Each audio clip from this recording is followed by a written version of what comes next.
For the 9th time, the best high school talent and future college and pro stars in America get together in Florida.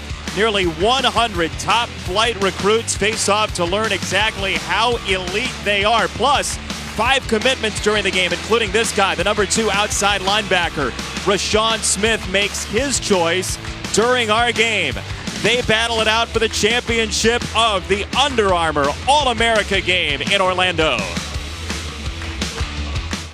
The annual Under Armour All-America game from the Citrus Bowl in Orlando. Fan bases at the edges of their seats waiting on our commitments today, and we've already got our first Under Armour verbal commitment downstairs with Matt Schick.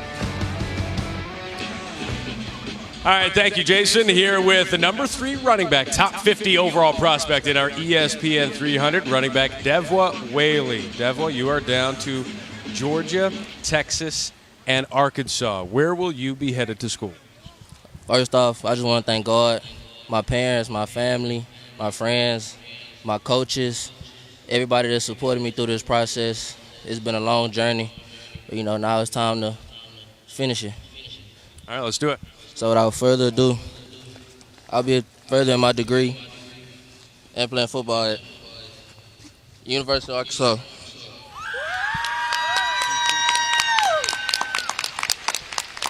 You were a former Georgia commit. You decommitted after the coaching change. I know there was maybe some pressure on you to stay in state there in Texas. Why was Arkansas ultimately the right spot for you?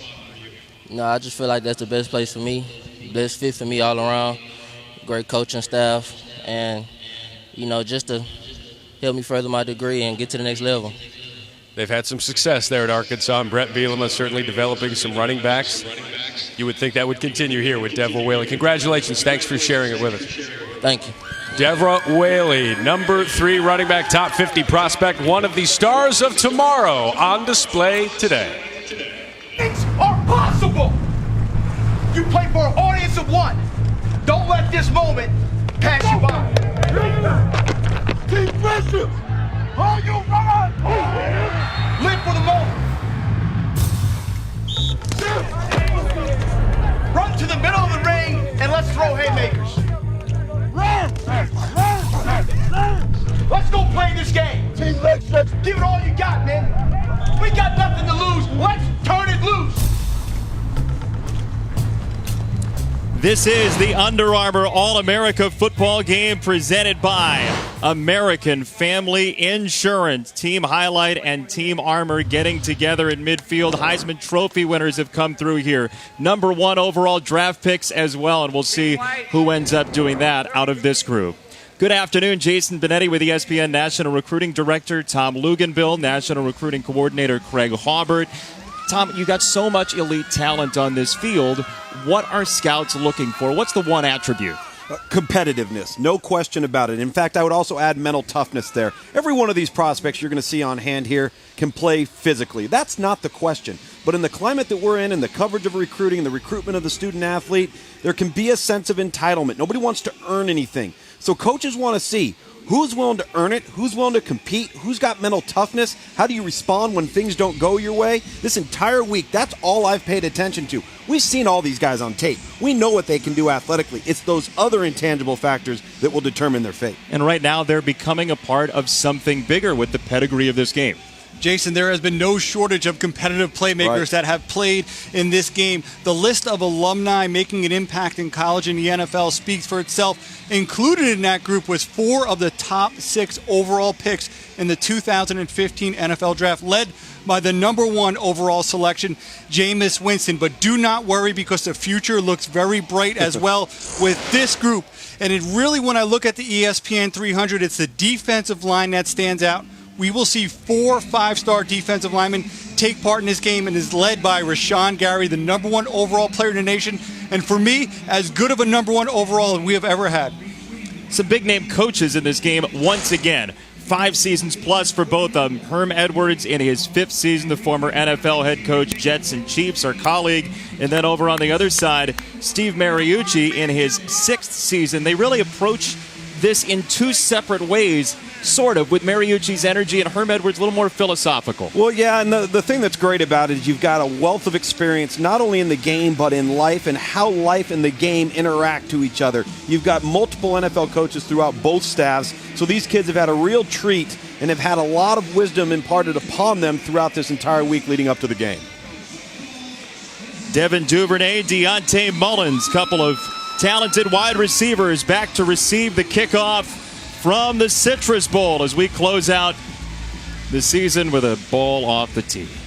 Nothing's more anticlimactic than a horizontal football and a kickoff. Logan Tyler, the Florida State commit, learning exactly how to tee up a ball. We've had a lot of luck with Florida State commit kickers as alumni. Of course, Dustin Hopkins was a tremendous performer for the Seminoles, an alumnus of this game a few years back. 2 Florida State commit kickers in the game this year. Tyler, one of them.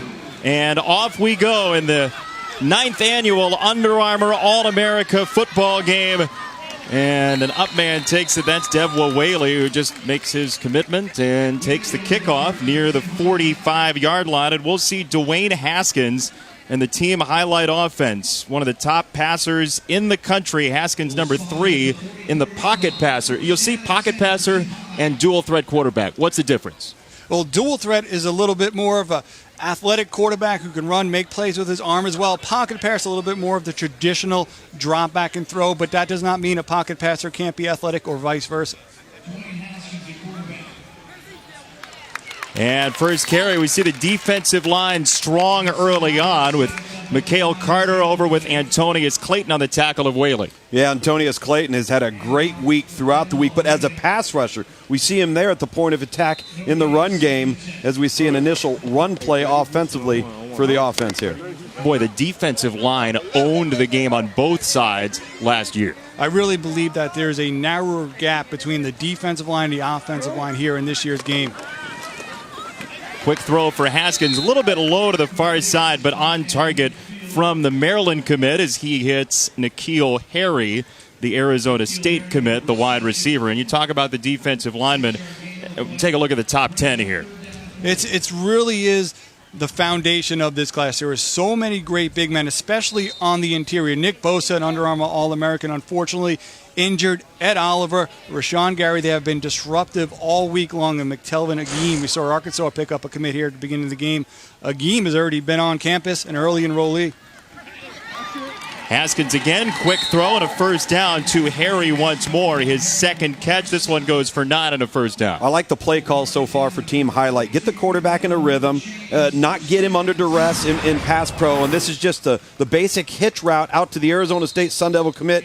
N'Keal Harry, a big physical specimen, and this is a playmaker the Sun Devils need. That has been one thing that was lacking with their offense this year in the Pac-12 was that go-to difference maker in the passing game. Saw Jalen Strong a couple years ago. Maybe he ends up fitting that type of mold as Whaley takes the run for 3 yards. Not just a playmaker, Tom, but an in-state playmaker, and that is what is so key for Arizona State is stopping those top prospects like a Christian Kirk of getting out of the state. And N'Keal Harry, they keep one of the top players in the state of Arizona close to home. Certainly, the offensive line asserting itself a little bit here early for team highlight, allowing Devil Whaley, the newly minted Arkansas verbal commitment, to gain a good 4 yards there on first down. He's anything like Ronald Jones from last year. Jones made his commitment, then dashed off for a 60-plus yard touchdown run. Oliver in pursuit of Haskins, and he's too long on second down. Ed Oliver providing the pressure, one of the top defensive tackles in the country. Well, he's just following precedent he set throughout the week. He is so explosive and athletic. Getting off the football, you're going to see just the push and the drive to split the guard. And then Dwayne Haskins, we labeled him a pocket passer, but you see there the athleticism to create a second chance. Note I liked Ed Oliver redirecting and running down the play. He had the penetration. He could have just turned around all the quarterbacks out of the pocket. He finished. That kind of leads to that temperament I was talking about. Competitive, the will to succeed. That's what you want to see out of these young guys. What does that tell you about a kid's prospects in college and deeper, the competitiveness? Well, I think it's huge. I think it's one of the most undervalued evaluation tools as we see Dwayne Haskins here throwing late as he's flushed to the pocket, trying to hit Devil Whaley down the sideline. To me, all these guys are so physically gifted, but whether it's been a Leonard Fournette, who we had here 2 years ago, okay, or whether it was an Andre or Amari Cooper, those guys had something a little different. It wasn't just about skill or athleticism or speed. There was a true passion for the game. They knew nothing was going to be handed to them, and that's one of the reasons why you see if you get into a situation with a nice fit, you have an opportunity to make an impact early. The Wake Forest commit, Dom Maggio, on to punt for the first time today for Team Highlight. Chauncey Gardner back to receive for Team Armour, and a strong punt there from Maggio, the Maryland native. And you talked about the talent that's come through here. This is the 9th year of the game, 94 NFL draft picks, 23 in the first round, and a couple of first overall picks. Yeah, 23 first-round picks, but the last 2 number 1 overall picks in the NFL draft have both been Under Armour All-American alum. Jameis Winston being one this past year, Jadeveon Clowney 2 years ago. Gives you an idea of not only the caliber of player in this event, but when you look at these numbers, it's also an unbelievable indication of just how small, a minuscule percentage of players that will have the opportunity to play at the next level. So if you want to have that hope, it's not just about being a player, it's about being a student, it's about understanding all the social issues that go along with it, making choices. We saw that happen with TCU this past week in Trevon Boykin. So those are things we've tried to impart on these players throughout the week here. Something that came up with Herm Edwards in one of his conversations with the players, the Boykin situation, as we see the top running back in the country, Kareem Walker, who was down. And Walker has caused some consternation in the Big Ten. He was an Ohio State commit. He is no longer. He's a Michigan verbal now. Well, he's been very popular this week in his movement throughout the hotel to see who he may be hanging out with, because one of the big Michigan targets taking part in this game is the number 1 overall player, Rashawn Gary. Both of those young men, Walker and Gary, out of New Jersey, don't go to the same high school, but live in close proximity and know each other. See 55 in white on that defensive line. That is Rashawn Gary. And here's Walker out in space to the 12. Got a block from Tyree Cleveland on the edge, and the tackle for Nigel Knott, the uncommitted number 4 cornerback. Actually loses yardage here. Nigel Knott there coming up, a really aggressive player on the perimeter. And what these players have found out through the week, and what you saw right there, is the gap has closed significantly. It's not just going to be easy. You're not just going to separate, you're not just going to run away from people. The speed on the field and the aggressiveness and the toughness and the physicality of the game has been ramped up tenfold this week. So over the course of time, over 9 years now, how have you seen players adjust to that? It's the best thing that could possibly ever happen to them. And we'll get into that a little bit more in relationship to how it prepares you, especially for those guys that are early enrollees. Woody Barrett, the quarterback, the Auburn commit. A little bit high and incomplete. Levante Taylor was hard charging the Florida State verbal commit in the top corner in the country. Yeah, they're trying to go with short passes to nullify that pass rush. Right. But when you do that and you've got corners like Levante Taylor, top-rated corner in the nation, that can close like that, it can be even difficult to try to get those short completions. And you want to talk about a phenomenal athlete. A 42-inch vertical for Levante Taylor. He runs almost a 4-flat short shuttle, a 4.3, 4.40.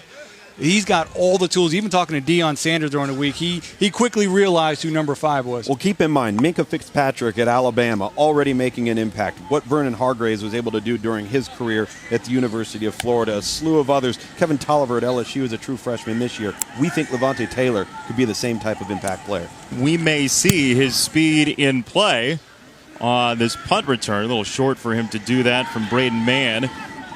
And good field position on the way for Team Highlight. 31-yard punt, no return. You know, they're learning about themselves too, but they're having a good time at the Under Armour All-America game, the 9th annual here in Orlando. No score. From Tom Luganbill's hotel room that said swag on it, and they put it right in front of all the jerseys and everything. That's maybe the best part of the game for these players off the field, at least, right? I only loan it for one day. Yeah, it was costly, too. You should have seen the invoice. Do not remit is your middle name. Second possession for Team Highlight, and B.J. Emmons, the Alabama commit, in at running back. His first carry is a dandy. Saw a lot of up and back on that run, and the tackle for Shane Simmons, the Penn State commit. And it's going to be Ed Oliver who's going to initially disrupt the play. You see on the right side of your screen, pushing him back, knocking the pulling lineman over. Nice job by Emmons keeping it alive. You're going to see Shane Simmons, the Penn State verbal commit, high motor player, staying in the backside, making the tackle. B.J. Emmons is a load. Thick, strong lower body, a power load carrier, not too dissimilar to Damian Harris, the true freshman playing for Alabama this year that took part in the game a year ago. Yeah, we saw Harris last year as Landon Rice, the tight end, makes the grab, and Auburn commit. One of the things I think that Emmons is going to bring to that backfield that Harris still is the hands. Yes. I think Emmons is a little bit more of a well-rounded back, could be that third down option because he does have good ball skills. We transition from B.J. Emmons, an Alabama commit, to Landon Rice, the tight end, the Auburn commit, a position of significant need for the Auburn Tigers. They want to have that movement H tight end guy to go with their two-back play action version of the spread offense. A wonderful-looking player on the hoof. We think he's got tremendous upside, not only as an inline blocker, but as a threat downfield in the passing game. Maybe 3 different positions at Auburn as a possibility for Rice, and they'll keep it on the ground for Emmons on the run, and he looks like he's short. The defensive line wins that time. Let's see their 4-down territory right here. Look at the defensive front. No push from the offensive line. Mikhail Carter there leading the charge. Great penetration. Once again, the Houston verbal commitment, Ed Oliver. Yeah, the usage of the hand, so important for young players. You there, Mikhail Carter, one of the players who's really stood out this week out of the state of Georgia. Top 4 of Georgia, Bama, Auburn, Clemson. Also has a Georgia Tech official visit set up. 4th and 1. Looking like team highlight's going to go here. Nothing to lose early on. Haskins incomplete behind his target, Eddie McDoom. And Team Armour will take over as Haskins couldn't hook up with the Oregon verbal. That's on Dwayne Haskins. That was a slant route where it was open. It would have gone for a touchdown had he completed it. We got some interesting sights and sounds today. We'll listen in on Herm Edwards. Man of few words. You know what he's Not thinking. a lot coming from Herm Edwards right now, so we'll get back with him a little later. Are you thinking the same thing you are? That was completed. It was a touchdown. You're good at thought bubbles. Yes.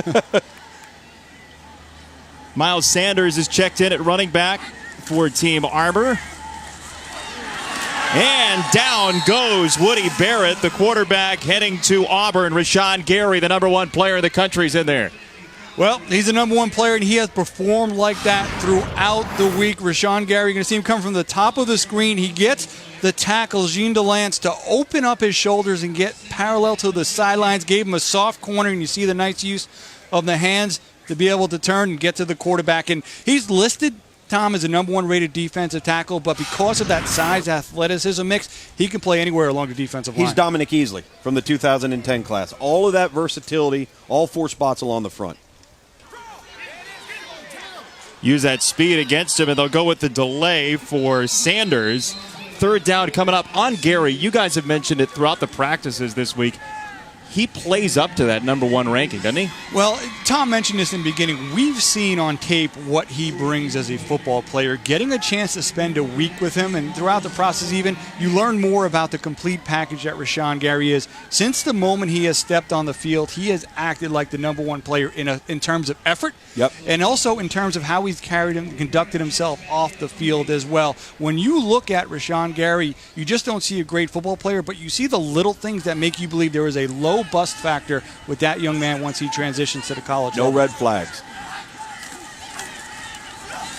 Barrett under duress again, and he finds his way across the 35 on Gary to wrap that. His mother was on set with you all a couple days ago, and she said, look, he's got 2 choices for college. He said his list was up to 9. Mom said 2, so he's at 2 right now, right? The list has fluctuated between 5, 7, 9. Mom says there's 2.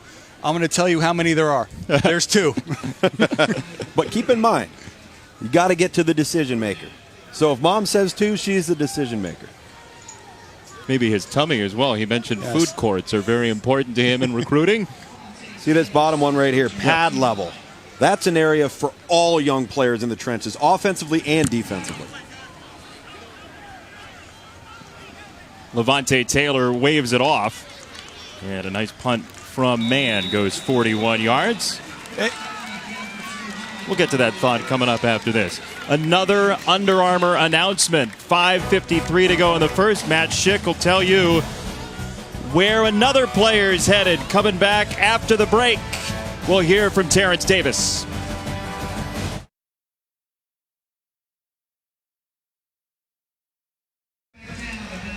Maryland, Michigan, Florida fans will be interested as we head down to Matt Schick with another Under Armour verbal commitment. Matt? Thank you, Jason. Here with Terrence Davis, number 7 offensive guard, number 125 overall in our ESPN 300. Where will you be headed to school, Terrence? First off, I'd like to thank God, my parents, my coach, my mom. And the recruiting process has been fun, but it has to come to an end. And without further ado, I'll be taking my talents for the next 3 or 4 years to the University of Maryland. Little help from Mom there. Melinda, you're sporting the glove, so I assume you're on board with him staying close to home. 100%. What was it about Maryland and head coach DJ Durkin? You said, you know what, this is the place for me. Just my comfortability. You know, when I first met him, I loved his energy. I love the way where he's going with the program. And, you know, Maryland's been recruiting me since the 8th grade, and I feel at home there, and I can have a lot of success. There's a pretty good quarterback, Dwayne Haskins here, who is committed to Maryland. I know he's taken some other visits. Have you been in his ear about your desire to block for him there in Maryland? Yeah, I told him once I commit, it's a wrap for him. He can't. You're not taking no more officials. All right, guys, Maryland and DJ Durkin get a big man to block for what they hope is Dwayne Haskins. Guys? Boy, that look on Haskins' face was interesting, wasn't it, down there? Like, oh, he just pushed me even further to Maryland. All right, conspiracy theorist. Pipe down there. America saw what he looked like. No, when you talk about Davis, he's from DeMatha. He's a local product. Maryland has done a pretty good job recently of keeping those local guys. Absolutely. That is crucial for the success of that program, is keeping those players close to home. Here's Malik Henry in at quarterback, the Florida State commit, the number 2 quarterback dual threat. And we take a look at what Maryland has done so far. And now with Davis on board, they have commitments from 3 of the top 5 players in the state of Maryland. You add guard Richard Merritt to the mix right there out of D.C. There's so much good talent in the DMV area, meaning Washington, D.C., Maryland, Northern Virginia. They cannot let programs like Ohio State and Penn State continue to come in there and raid that talent. Now with 3 of the top 5 committed, that's a nice start for DJ Durkin as he tries to finish strong here, putting together this first class after being hired.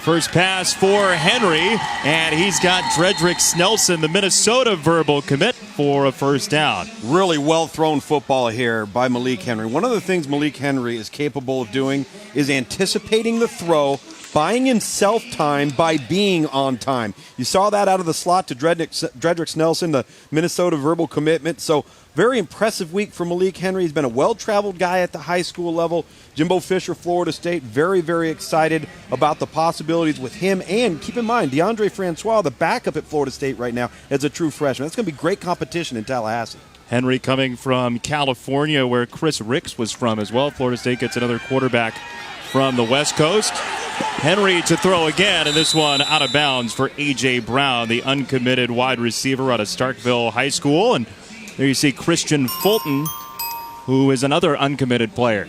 Look at Deion Sanders there working with the defensive back immediately on the sideline for Team Armour, running down and just giving a couple little tips, couple little things, immediately following the play. And those are the types of things that have been so fun to watch during the week. Because when you're out there for 3 hours a day and you're grinding, you're going through drills, and you've got a voice in your ear that you know knows what they're talking about, that carries a lot of weight.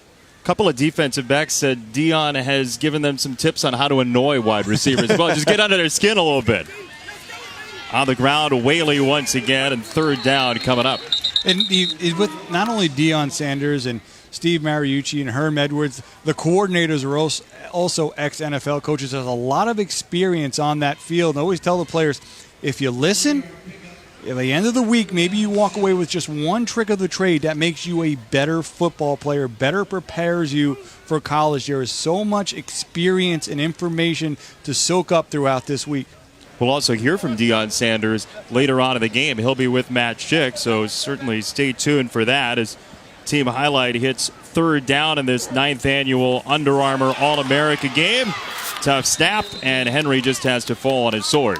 Well, that's on Malik Henry right there. He took his eyes off the football, trying to get downfield on a big third down. He's going to wish he had that play back because they had man-to-man on one-on-one down the wide side of the field with a lot of green grass to work with. And with the defensive fronts we've seen so far in the first 2 or 3 series here, Craig, you cannot afford to have a mishap in the backfield because the offensive line is outmanned. Time is at a premium. Yes.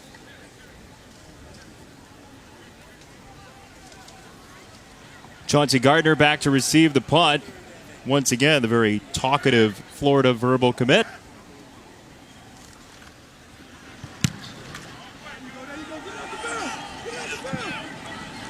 And he will let this roll into his body. Ball's loose.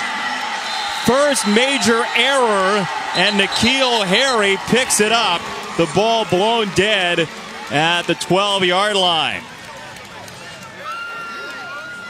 Maybe a little bit too much confidence here to try to make a play, and it looks like Chauncey Gardner, the Florida Verbal Committee, he's going to back off and thinks he gets a favorable roll but cannot find a handle on it. And that's an inadvertent whistle. That ball should not have been blown dead. That should be a touchdown right now for N'Keal Harry and Team Highlight. Not quite sure why the officials decided to blow that one dead, unless they're saying Team Highlight recovered it and the knee is down. Well, he certainly wasn't down. He certainly wasn't down, so they are going to give the ball to Team Highlight. Interesting call by the officials. 9th season, still no replay challenges in the Under Armour All-America game, but we should note that these are played under college rules. Except for instant replay, correct. Right. So 1 foot and bound, 15-minute quarters. Good effort in the kicking game there, again, by the Arizona State Verbal Commitment. Big performer as a wide receiver throughout the week here for Team Highlight, N'Keal Henry. Short field now for Team Highlight and the Florida State Verbal Commit, Malik Henry. To the end zone, and he's got a touchdown. Eddie McDoom, the Oregon commit, with the score from 12 yards away. An appropriate name, McDoom, making Armour pay for the special teams blunder, and it was really started up front with nice protection. They gave Dwayne Haskins enough time to be able to get set and find McDoom, creating some separation, heading towards the back of the end zone, and delivers the ball. Get a lot of man-to-man coverage down here, and that's really what college football's become. It's a space game. Get your best player matched up one-on-one, that time a slot on the corner route. Very well thrown ball. Good pocket presence and patience from Malik Henry. Nice capitalization right there on the turnover for Team Highlight. What'd you like in the pocket there from Henry? Calm, poised, knew where to go with the football, didn't pre-telegraph or try to predetermine. I really like that. So our first points of the board off of a kicking game error. Extra point good for Ricky Aguayo. Muff punt turns into a short field, and with all-stars all over the place, the short field quickly becomes a touchdown. Henry to McDoom for the opening score.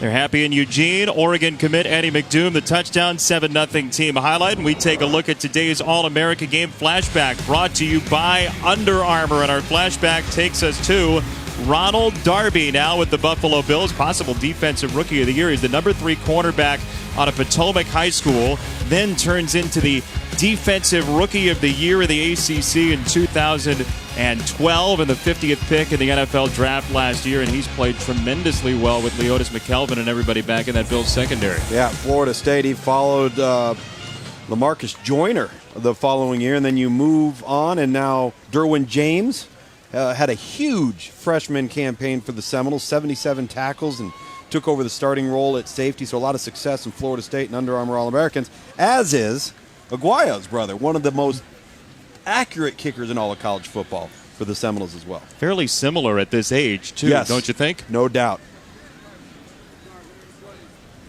So 7-0 Team Highlight with the lead on the touchdown to McDoom, and we'll see Team Armour back at it again.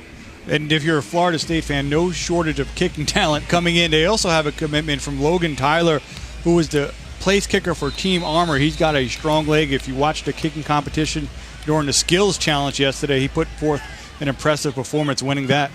Florida State currently with the 4th best recruiting class in the country right now. Tyree Cleveland showing off some tremendous speed, a top wide receiver. Cleveland, number 6 in the country. We told you we've got sights and sounds all over the place. Steve Mariucci, Herm Edwards are wired today.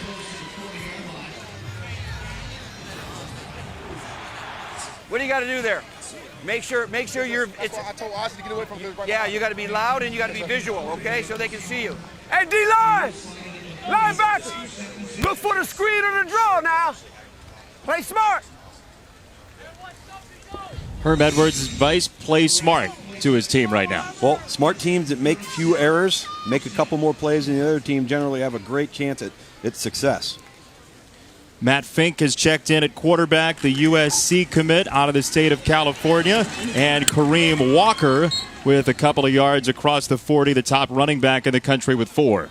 I think that's what Walker does best right there, is between the tackles, getting downhill. Nice job by the center and 2 guards of getting a body on a body, just creating a little bit of a crease. And he's got that. If he can get a step at the second level, he can take it to the house. But he's not necessarily that big playback as maybe a Ronald Jones that we saw a year ago at USC. But I think he can move the chains and he can punish defenses throughout a game. Fink maybe the most upside of the quarterbacks here, the USC commit, to throw for the first time on the outside. He's got a first down to Drake Davis, who will get a commitment from next quarter. You just made the term that I think really personifies Matt Fink, and that's upside. This is a tall, lanky, hasn't grown yet into his body, tremendously good athlete. You don't look at him and say, oh, this guy's a dual threat runner. Got a high ceiling for development. Toss that ball out to Drake Davis, and Craig, you mentioned, and Jason, that got a commitment coming from Drake Davis. Drake Davis played soccer his junior year, responded with a huge campaign as a senior, earning a roster spot here in the game. Walker again on first down. TCU, 2 of those teams that have done some damage in recruiting and growing their teams through recruiting.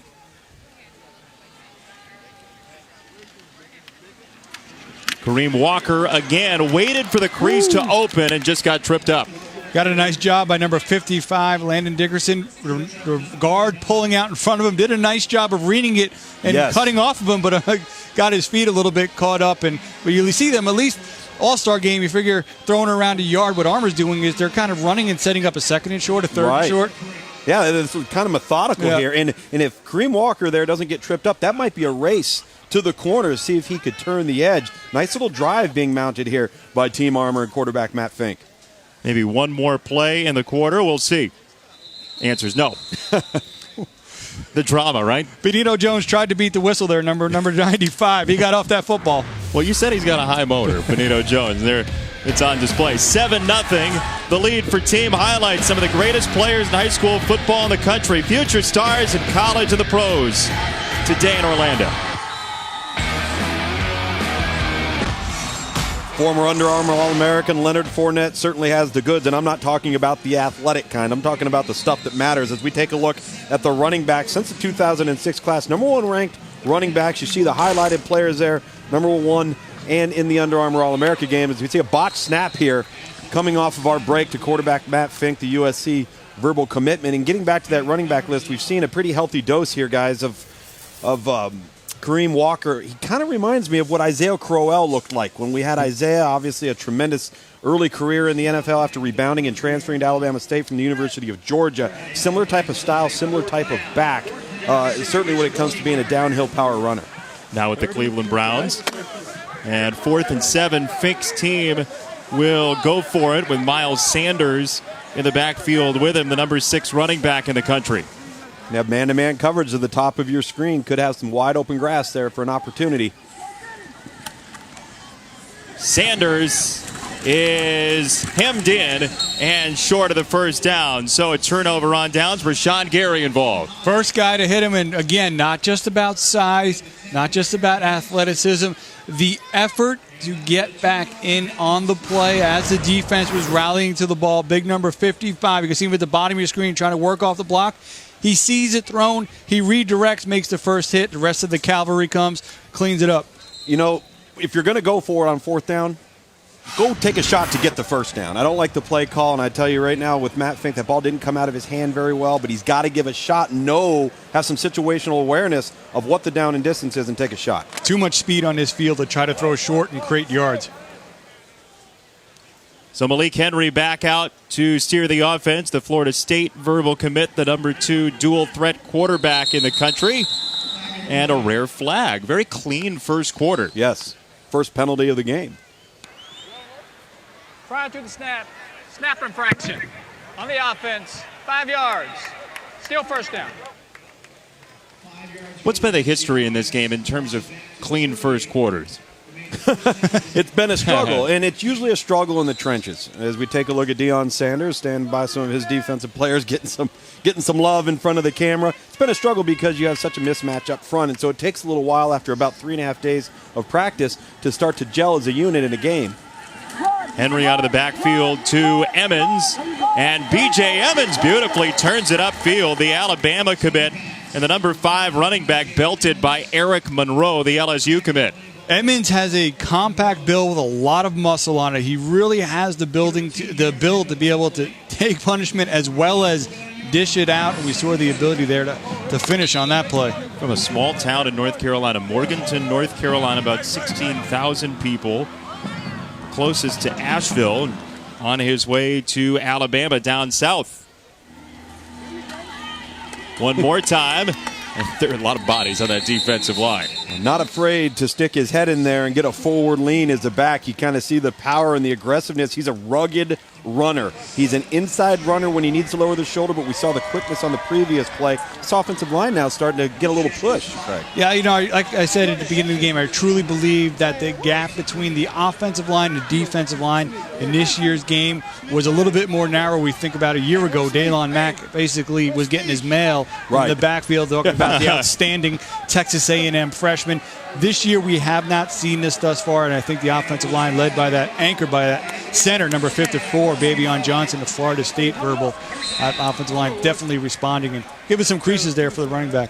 Johnson, the number 1 center in the country. He'll be joined by Greg Little, who's the number 1 offensive tackle in the country on this team highlight offense, which has a first down from the 47.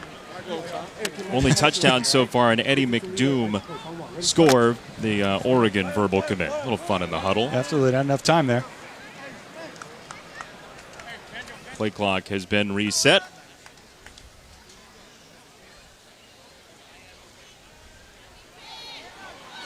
Henry scrambling. Dumps it off in a smart decision. Emmons whipped out of bounds after a very short gain. And really one of the players that has been a surprise this week was number 7, Antonius Clayton. He was the player that forced Henry out of the pocket on that play, but the first step amongst the best in this class. He was a little bit of a late riser on the recruiting team because earlier on in his career, very lean frame. He's been able to put on some size, and as far as getting upfield, being disruptive, the Gators really have a special player there. And they become accustomed to having that type of a player. A Dante Fowler, a former alumnus here, he wasn't overly big and physical and thick either. He develops down the road. So Florida, we know, defensively, has had some players up front. Henry gets outside and taken down in the open field. Chauncey Gardner, the Florida commit, that's Gator on Seminole on the tackle. Nice job by Chauncey Gardner coming up, making the play. And if you ask Chauncey Gardner, he will tell you he is the Gators' best recruiter. Has been working hard all week. He might tell you he's already their best player. Just ask him. He can tell you he's a president, too, considering how much he actually starts classes on Monday at Florida, so he's on his way to the Gators. That's part of the fun of the game, though. Well, you get a little chirping out of the way. Well, the thing that's so neat, we do have a lot of players that are starting as mid-year enrollees, but the first year ever here at the Under Armour All-America game, we've actually had players enroll at school, practice with their team for bowl preparation, and then come and practice back here with their peers and take part in the event.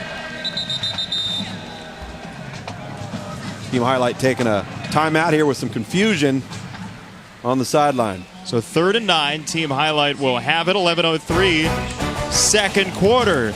Some of the best soon to be in college football in the Under Armour All-America game.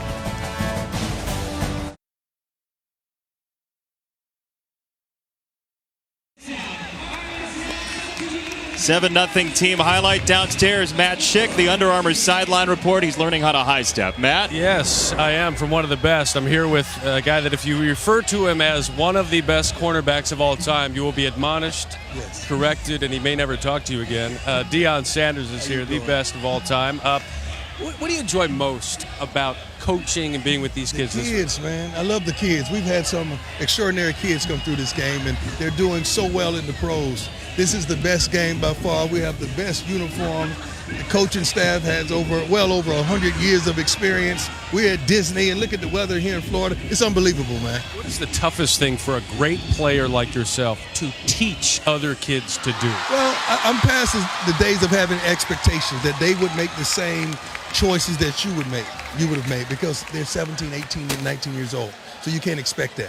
You just take what you have, and they are extraordinary athletes, man, and just build on it. These kids are unbelievable. Some of the corners have said that you have taught them how to annoy wide receivers. What's the best way to annoy a wide receiver? Just work on your craft, work on your skill, and believe in you. By the way, Levante Taylor, #1 corner, going to your alma mater. What do you expect? Let me tell you something. I expect him to walk in there day one and learn the game and to be able to play and contribute. He has the attitude, he has the swagger, he has the work ethic, and academically, he's sound. So this guy's going to make a difference in someone's life. Some good coaches down here, including the best corner of all time, Deion Sanders. It is Thank you. another game. This is the only one. Matt, thank you. And you say, I mean, first of all, that's not the only advice he gave the corners of how to annoy a wide receiver. He's being coy. Second of all, you see college and pro football Hall of Famer. You wonder who the Hall of Famers are going to be from this game as time progresses. Yeah, outstanding group of alumni, and we're seeing it now in college football throughout the bowl games, and those players beginning to develop in the NFL. Obviously, that first group coming through, Julio Jones, A.J. Green, they have not disappointed at all with their play on the big stage.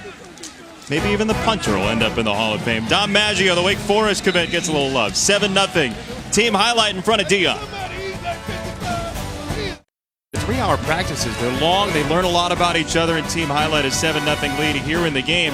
Some of these are future NFL players for sure, and we've seen the draft loaded recently with Under Armour All-America Game alumni. Well, this is 4 of the top 6 overall picks in last year's NFL draft, and you know, Jameis Winston, as you watch the second half of the NFL season really coming on, I think it was expected that Amari Cooper would contribute the way that he has. But the common denominator with all these guys, you didn't hear about off-the-field issues.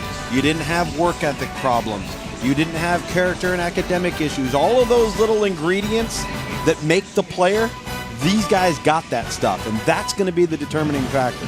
And 70 catches in his first year in the NFL for Amari Cooper, with the season still having 1 week left. And you mentioned Winston closing the way he did, but this is a very strong group, and it's likely to get stronger. When they both played in the 2012 game, Jameis Winston hooked up with Amari Cooper for a big touchdown in that game, and those two have not stopped making plays since. Matt Fink continues at quarterback, the USC verbal commit, the #3 quarterback dual threat. Miles Sanders, the Penn State commit, is the running back. This is Sanders, and dragged down at the 20-yard line by Aaron Hansford, the uncommitted Washington, D.C. native.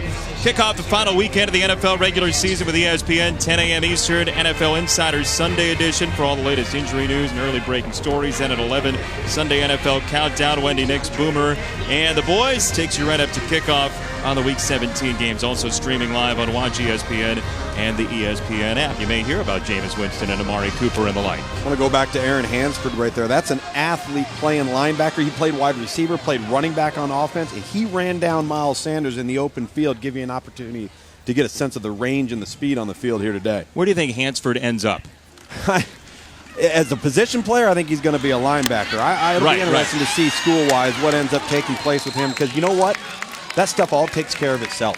It really does. That stuff takes care of itself. See Matt Fink here on the keep, and this is how, Craig, you neutralize the defensive front in a game like this. The ability to scramble and run. And Tom, he's going to bring a dimension to that USC offense they haven't traditionally had going back throughout the years. Now, he has some development to do, I don't think. And I think you would agree he's not a plug-and-play type player. Doesn't need to be, though. In the big picture, in the long term, he's got a lot of upside and can really help that offense maybe expand and be a little bit more two-dimensional, maybe a little bit more Pac-12-like. Yeah, you could say that's right. Fink gets it away and incomplete. And on Matt Fink, We talk about the recruiting trail for these players. He decided on USC back in May, but he said he did it in part because his family's got 5 kids, 4 siblings for him. And he said, look, I want my parents to be able to visit. All my siblings are going to go all over the place. Make it easy for them to watch me play. And part of it, too, and that's really not unusual, though, that type of an early commitment for quarterbacks. They are amongst the first prospects off the board. There's almost a bit of a domino effect, Tom, as the top quarterbacks on most programs' boards come off and then the other ones find their homes. Yep. And it's rare that you get to this point of a process like a year ago with a Kyler Murray who was thinking about maybe making a flip from Texas A&M. He has eventually wound up leaving. Sure. But and even this year with Dwayne Haskins potentially maybe taking some other visits, very rare to have a top-flight quarterback still out there on the trail at this stage. Sanders is hit in the backfield. Ben Davis was in there, the linebacker, along with Devin Bush, the Michigan verbal commit. You talk about the Pac-12 and some of the differences in recruiting. The SEC is front-loaded in this game. Well, and keep in mind when you look at a graphic like this, think of population, region, and player pool. And the states that border traditionally the big 3, Florida, Texas, California, and the player pool that resides in those states, and that fills in and kind of answers the questions you have about the numbers with the Power 5 conferences. A little air under that from Fink and didn't allow Sam Bruce, the speed demon, and the Miami verbal commit to get untracked. Exactly. Yeah, go ahead. And that's where Sam Bruce excels, is out in space. If he could have put it on him and gave him a chance, he has the ability to make a defender miss. But when you have to make him go up and get the football, allows the defender to be able to rally. And that's where these quarterbacks are going to realize. Matt Fink, all of them. And some guys we haven't seen just yet as we look at Steve Mariucci looking on. Ball placement and accuracy is the fundamental essence of the position. And when the gap narrows and that margin of error becomes so slim, ball placement is going to be huge, and you better perform in that area, and that's going to separate quarterbacks at the next level. A lot of these guys can throw, they can run, they got strong arms. Are you accurate?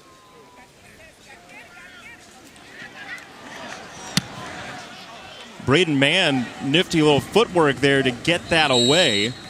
And he pushes it to the 40-yard line. Talk about the top recruiting classes in the country, and maybe a surprise to some people just joining in on the conversation. Ole Miss #1 behind Hugh Freeze. Well, you watched that bowl game last night. It shouldn't be a surprise with Ole Miss, and really part of the reason why they are at #1, filling needs. 2 5-stars, one being Gregory Little. You think about how do you potentially replace the #1 tackle in 2013 class? Right. Talking about Laramie Tunsil. Well, go with the #1 tackle in the 2016 class. We've seen Benito Jones be disrupted throughout this game.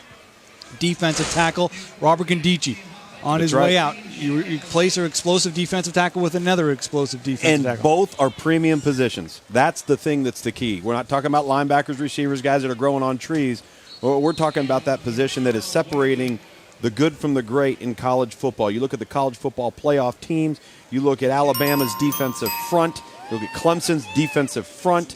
That's what's getting these teams to where they are. And one thing to note, too, is it is far from decided. Ole Miss in the #1 class. LSU, Ohio State have also sat in that #1 spot throughout the process. And Michigan is lingering. They're lurking there. Yep, at #5. And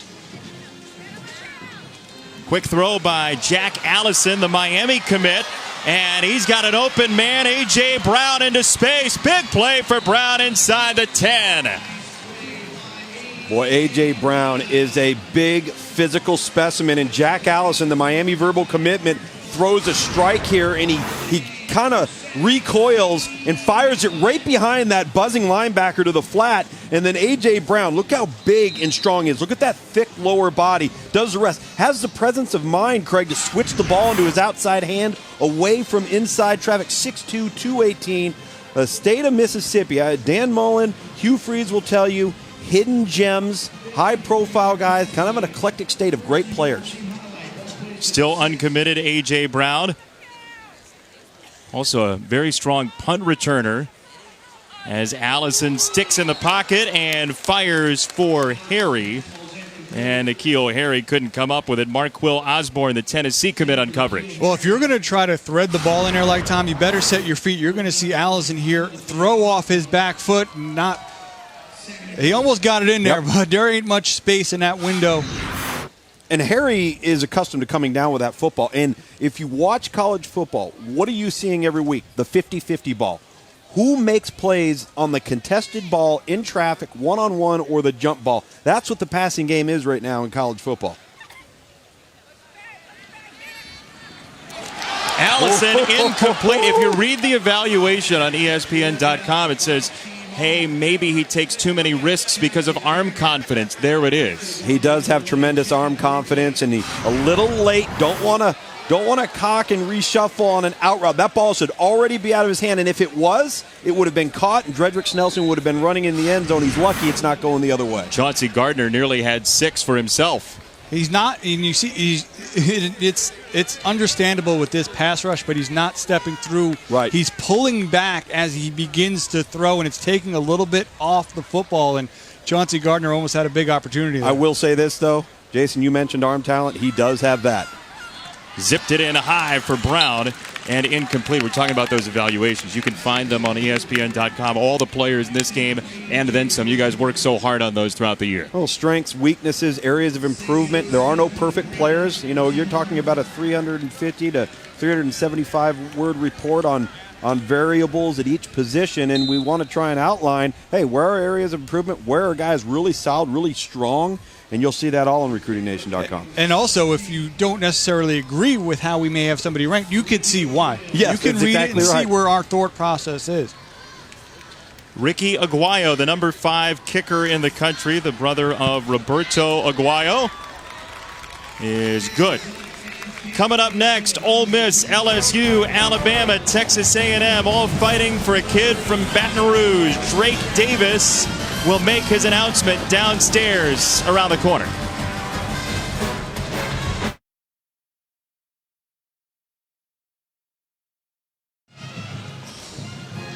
$10-0 team highlight. We go downstairs. Matt Schick for an American Family Insurance verbal commitment. Matt. Thank you, Jason. He is the number 10 wide receiver, number 76 overall prospect in our ESPN 300 rankings. His name is Drake Davis from Baton Rouge, Louisiana, of IMG Academy. Down to 4 schools: Ole Miss, LSU, Texas A&M, and Alabama.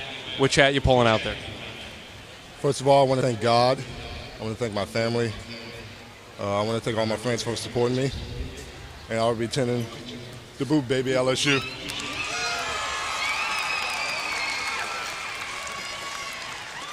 You decide to stay home. Quick backstory here.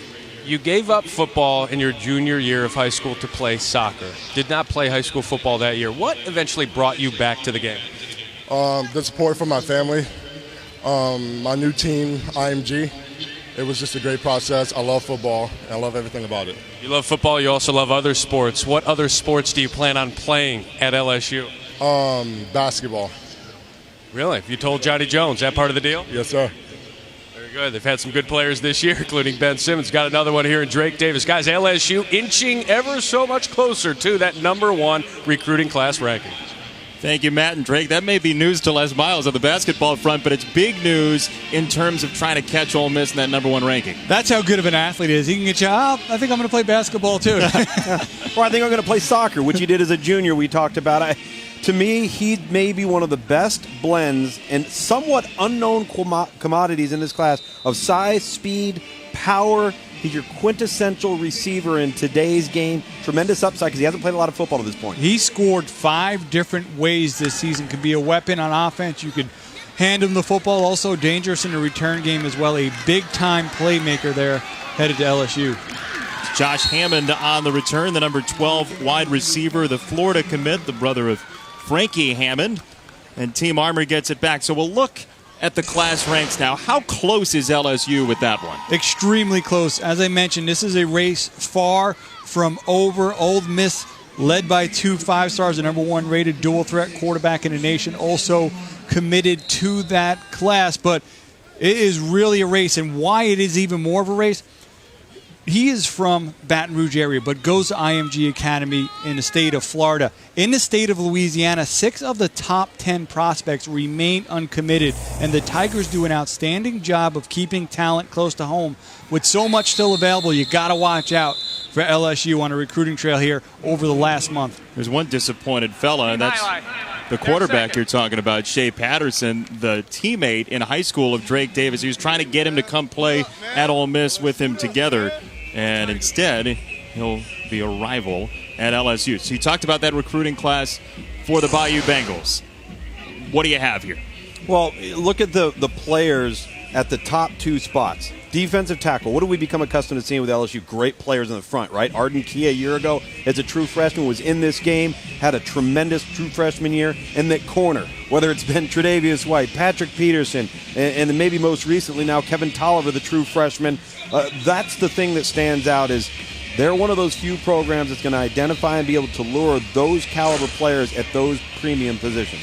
Added an offensive player today to this class, made a big pickup on the defensive side of the ball with their the new hire at the defensive coordinator position. Yeah, Dave Aranda coming over from Wisconsin, just so well respected, been so successful.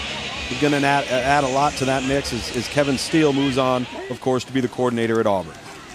Jarrett Garantano is in at quarterback, and Kareem Walker, the number 1 tailback, the Michigan commit, is on. Garantano, the Tennessee verbal commit, who showed his commitment during practices wearing Vols sunglasses. You know he's locked up when he's got your sunglasses. Yeah, he's been a long-time commit to the Vols and really has not minced any words about that. Excited to be a part of that Vols future. And one of the things, he is one of those players who we talked about, Allison, and his arm strength. Yeah. Garantano, that ball can fire off his hand. Really maybe the best arm talent of this group.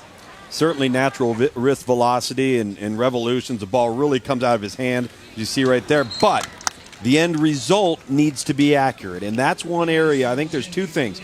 Consistent accuracy with Jarrett and the ability to change ball speeds to match the throw. Not everything's got to be 100 miles an hour. Now, Butch Jones, his staff, Mike DeBoer, the offensive coordinator, they realize they've got a special athlete and a guy that can throw it and run it, similar to what they've got with Josh Dobbs. And most importantly at Tennessee, Jarrett doesn't have to play right away. They can develop him, they can redshirt him, and bring him along at the proper pace. Dobbs, a junior, finishing this season. The team was just here, actually, in this building. Garantano didn't get a chance to come over. He was otherwise occupied. That pass incomplete, looking for Tyree Cleveland, the Houston commit. Now, Tyree Cleveland's got to catch that football because just as we talked about right there, that was an accurate throw. Yeah, and that's the type of catch he's made throughout the week. Sure. He's a speedster.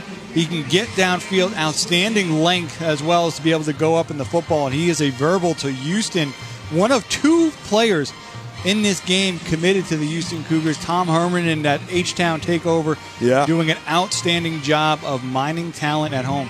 You were just with Houston, Tom. What's that build look like in person and what they're doing to raise that program? Well, the thing that's exciting about it is you're looking at Houston and all 4 of their top receivers return, and they're very talented, and they may not have the type of talent that Tyree Cleveland brings. So that gives you an idea coming in of how that program is starting transition as we see a team Armour punt here, narrowly blocked, barely getting away for a return. Levante Taylor was back there, and team highlight gets it just short of midfield. Take a look at our PlayStation Greatness Awaits Next Level comparison. Gregory Little, the number 1 offensive tackle, and you mentioned his name, Laramie Tunsil, correct? Yeah, and it's not just because they're both committed to Ole Miss. I think that would be a favorable comparison regardless of where Greg Little may have committed to. It's the length, the frame, similar type builds at this stage. Outstanding flexibility, can move his feet really well.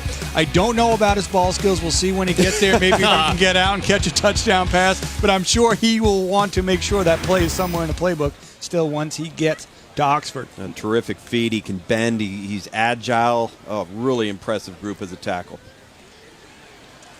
They'll run it with B.J. Emmons across the 50. The Alabama commit for team highlight now with what Laramie Tunsil did, and then alum Christian Wilkins as well recently. Every lineman's going to want to catch the football coming out of this game. Yeah, the big men want their chance, and I don't blame them because they are getting more and more athletic. I was talking to one of the coaches, anytime you see a TV show where they're using an offensive lineman, what do they cast? They cast a big fat guy. He doesn't look anything like offensive linemen do not look like that anymore. They look like the Gregory Littles. Length, lean, outstanding athletes for the position.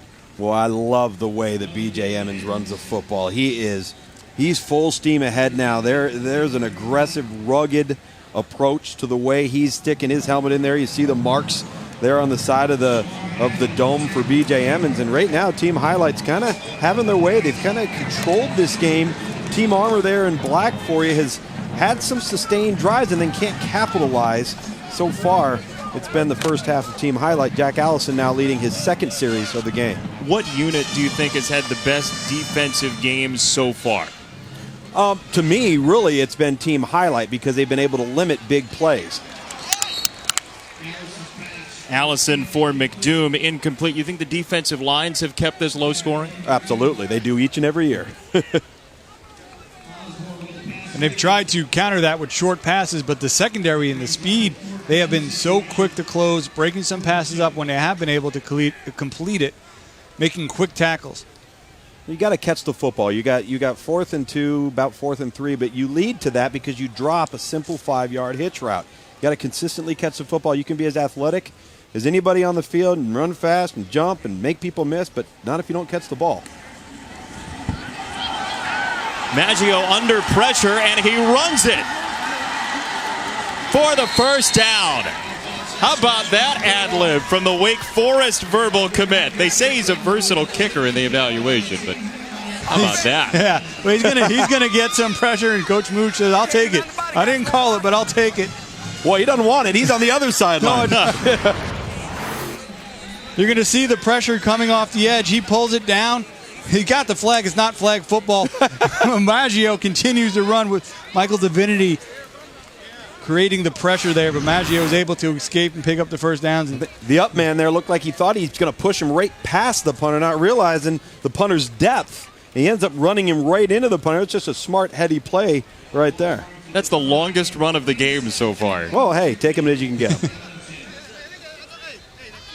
Maybe list him as an athlete after the game? Yeah. You think? No. Allison on first down finds his way out of the pocket and has a completion smoothly done. Nope. Yep. Yeah, inside the 25 to the 24. Hit Nasir Upshore, a verbal commit. Florida State out of the Philadelphia area. You think about all the talent in the state of Florida, but really the Seminoles have done a very nice job of going into the Northeast. We talked about Ronald Derby earlier. He's out of the DMV area. Josh Sweat out of Virginia, now going into the Philadelphia area to pick up the tight end Upshore. Who completed the catch. Ball came out after he was finished with the catch. And there's Ed Oliver once again on that defensive line for Team Armour. Starting to see that defensive front, and the penetration, the initial quickness off of the football is so far superior to what the offensive line and these front players have seen to this point that it takes a while to adjust, and you're not going to do that in 3 days of practice. The point of attack, the ability to sustain, more than anything, get out of your stance, because that's where the advantage is right now on defense. When you say get out of your stance, what do you want timing-wise for that? How quickly do you need to do that? You always see these defensive linemen jumping the snap, watching the ball. You want the offensive line to have the exact same approach, and they know what the snap count is. Some touch from Allison on the sideline, and this is Deontay Mullins. That's hurricane to hurricane for the touchdown. Deontay Mullins, throughout the process, watching him on tape, he has outstanding, strong hands. You're going to see a nice job by Allison throwing it. Mullins adjusting, just taking it away from Christian Fulton, number 2. Watch him go up. The hand-eye coordination, the strength. Beautiful catch by Deontay Mullins. I'm not so sure, boys. That won't make top 10 Sports Center right there. That was a sluggo route, the slant and go. Corner actually read it well, didn't play the ball well, and Jack Allison throws the ball to the inside as opposed to the outside, and his receiver Deontay Mullins bails him out. What a tremendous play and focus on the one-handed grab. And many times that would have been an interception. Outstanding body control and focus by Mullins makes it a catch. 24-yard touchdown capped by the Aguayo extra point. We told you we have some interesting tools with us today. ESPN Tracks will give you the physics of some of our plays this afternoon, and we will see what ESPN Tracks has to say about the Mullins touchdown.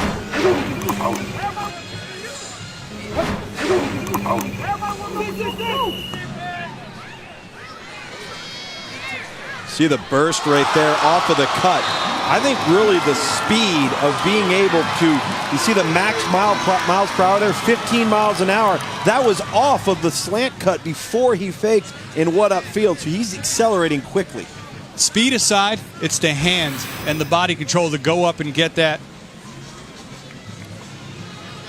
To compare, by the way, the fastest player on a touchdown this year in the NFL has been Ted Ginn at 22.4 miles an hour. So Mullins didn't have quite the time to get up to speed there at 15.6. My point being, there are some players who can run faster who can run faster than Deontay Mullins, but that is really what makes him separate is you get it in his area code. Deontay Mullins has a very good chance of going up and finding a way to come down with it. Team Armour is going to have to come up with some answers here offensively. Like we've said, they've moved the football. They haven't been able to capitalize, and they haven't produced any big plays on offense. See if Drake Davis can do it. Just committed to LSU, and he's across the 25. Don't forget, coming up on the Under Armour halftime show, we'll hear from American Family Insurance with a feature to tell you about. An announcement as well from a key offensive lineman from Texas. And player highlights as well on the Under Armour halftime report with Matt Schick downstairs. Jerry Hamilton will join him as well. Already a couple of announcements in our game today with Whaley and Davis and the other Davis. Right now, Armour needs to come up with a big play or else the halftime team highlights are going to be of team highlight. Run it with Miles Sanders, and the run game just has not been explosive today because of the defensive lines. Well, they've been able to sustain some runs, get some chunks of yardage, get out of third down, but not converting on third down. And again, not having big plays in the passing game, and they haven't attempted many as well, Craig. Garantano gets away from the rush. There's a marker down as well in the defensive secondary. There was a team highlight defender who could not get off the field in time. Well, right now, Team Armour needs all the help they can get, so they'll take that extra yardage. And that was a smart play there by Tennessee Verbal Commitment. Garantano, as he got flushed from the pocket. Illegal substitution on the defense. 5 yards, replay the down. You're talking about Jared Garantano, the quarterback going to Tennessee. His dad, James, actually played for Butch Jones at Rutgers when he was a grad assistant there, so there's been a family connection for a long time, which certainly helps in recruiting. Oh, recruiting is all about relationships, and certainly when you have that opportunity to have your foot in the door, it helps to kind of get the process moving. And we've talked a little earlier about his passion for that program, how he's shown in the way he dresses and walks. Thought maybe a hold flag was going to come in. Garantano runs for a couple yards. Rashawn Gary providing the pressure. Willie Allen maybe get 3 points for a takedown.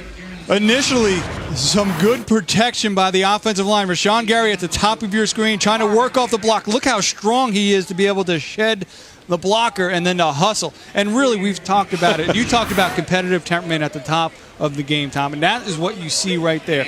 Number one player in the country not giving up on the play. Don't forget, by the way, some of these players may be playoff national championship very soon, and that's coming up this year, Monday, January 11th, 8:30 p.m. Eastern. Derrick Henry in Alabama, Deshaun Watson, and undefeated Clemson, also streaming live on Watch ESPN and the ESPN app. Big wins for both teams the other day in the college football playoff semifinals. Well, there's quite a few Under Armour All-Americans as we see Herm Edwards there addressing his football team on defense. Know your situation, know the clock's winding down. Look at these alums between the 4 college football playoff teams.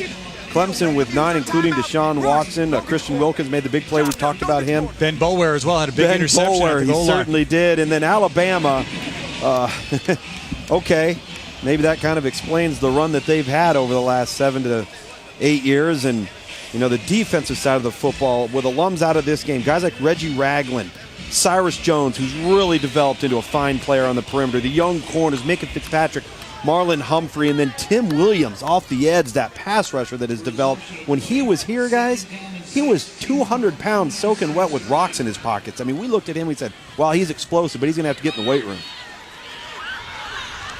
Some escapability from Garantano, and now he is taken down all the way inside the 30-yard line by a trio of team highlight players, including McTelvin Agim, the senior out of Hope, Arkansas. Quarterback's got to get the ball out of his hands, Craig, and this is something where if it's not quite there, of course you don't want to risk making a mistake, but you're going to have to eventually pull the trigger. You don't take this loss. That clock's got to go off in your head. You know you're at a disadvantage up front in a game like this. And I think that's part about learning about the speed of the game, because maybe in high school, that's a play that he escapes from, creates a second chance. The way that athletic defensive line can swarm and run, they were able to eventually shut him down and not allow a play to happen. A game number 2 defensive end on his way to Arkansas. What's his best attribute, you think?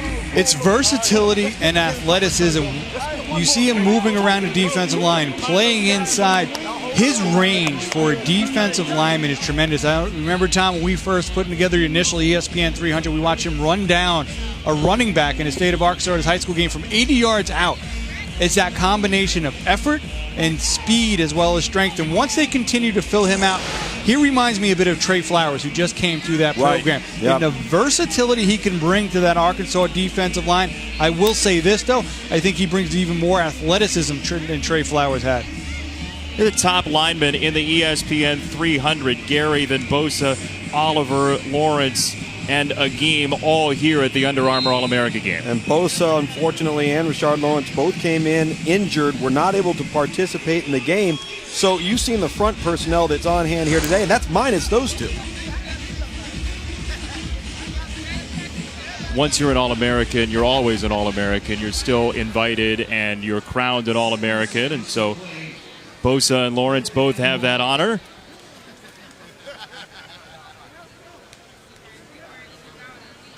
Levante Taylor back to receive the punt, officially 4th down. And that is a booming kick from Braden Mann, the Texas A&M verbal commit. Taylor on the last chance here in half number 1, and team highlight carries a shutout into halftime. And we've seen some plays now, an opportunity for both teams to go with the half. And I think when the players come out for the second half, they'll be a little bit more accustomed to the speed of the game. Maybe take a breath, calm down, and see some big plays here throughout that third and fourth quarter. Well, you want to see some adjustments. You see their guys are having a great time. Steve Mariucci talking with the officials. You want to make some adjustments, get your team competitive in the second half for Team Armour. Let's check in downstairs, Matt Schick. Yeah, thanks. Here with Team Highlight head coach Herm Edwards. It's been a struggle for both teams offensively, but what's been the difference for you guys? Well, for us, it was the big turnover, obviously, down there. That's how we got our first points on the board. And then the next one was a great play by actually one of the receivers. You know, a one-hand grab looked like Odell Beckham catch. I told the kid, I'll get you on the top 10 because I'm going up to Bristol this week, so I'll get you on the top 10 for that one. But Mooch's guys are playing well, and, you know, it's always a struggle for offenses in all-star games. We know that. By the second half, hopefully both offenses will pick it up and get going. And you have a punter that can improvise. Yeah, he can improvise, and that was accidental, to say the least, but it's fine. What do you enjoy the most about this week? I enjoy just talking about football to these young men. You know, football is about life skills, and I think if they can leave here with that, not so much X's and O's, but the choices they need to make going forward, I think those are the most important things. Let you go. Thanks. All right, guys. Herm Edwards, thanks. Our score at the half, Team Highlights 17, Team Armour nothing. And coming up after the break, Matt Schick will be back. He'll have the Under Armour halftime show, including another announcement.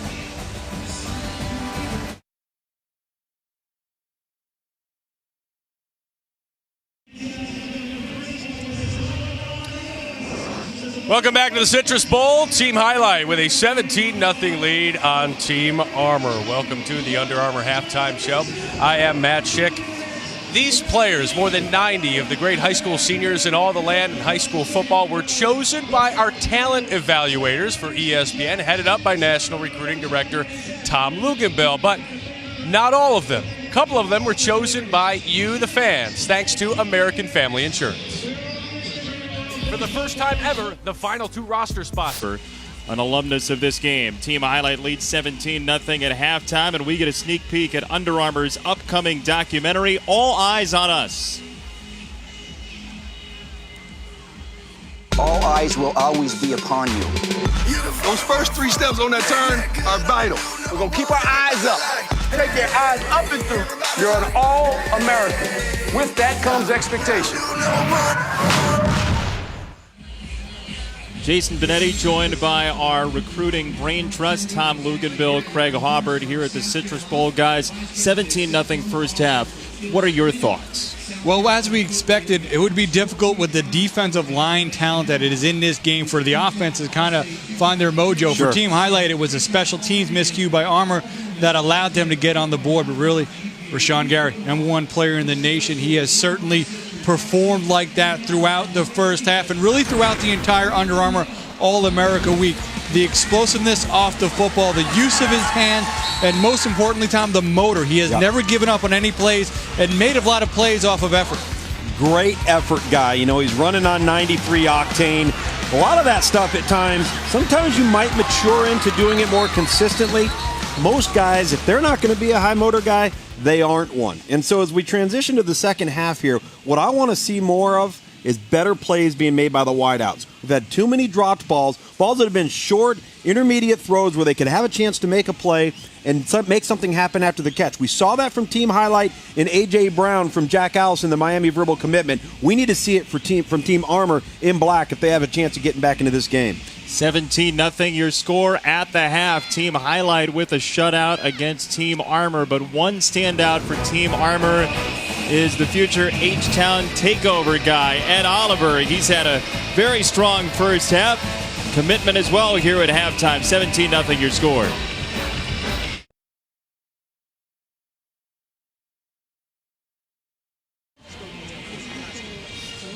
Arkansas, LSU, and Maryland have gotten verbal commitments today for our fourth. We go downstairs to Matt Schick for our American Family Insurance verbal commitment. Matt. Thank you, guys. And now Texas, Michigan, or LSU will get another one. This is Gene Delancey. He is the number 8 offensive tackle, number 90 overall out of the state of Texas.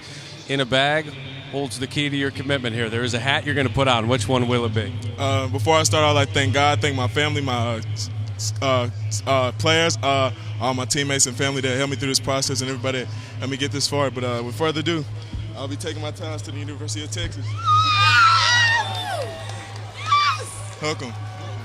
A lot of family, very excited. Of course, you're from North Mesquite High School there in Texas. Are we on board with having him play close to home? Yes. What are you most excited about? He's staying at home. He's at home. Mom's ready. Mom's ready to have you. How important was that for you? I definitely want to give back to my grandmother, stay closer to her, and be the biggest thing that I can be to them and make them all proud. Grandma Avis is here. How does that make you feel? It makes me feel great. You get to watch him in person. Guys, Texas, up until this point, had not had a commitment from one of the top 25 players within the state.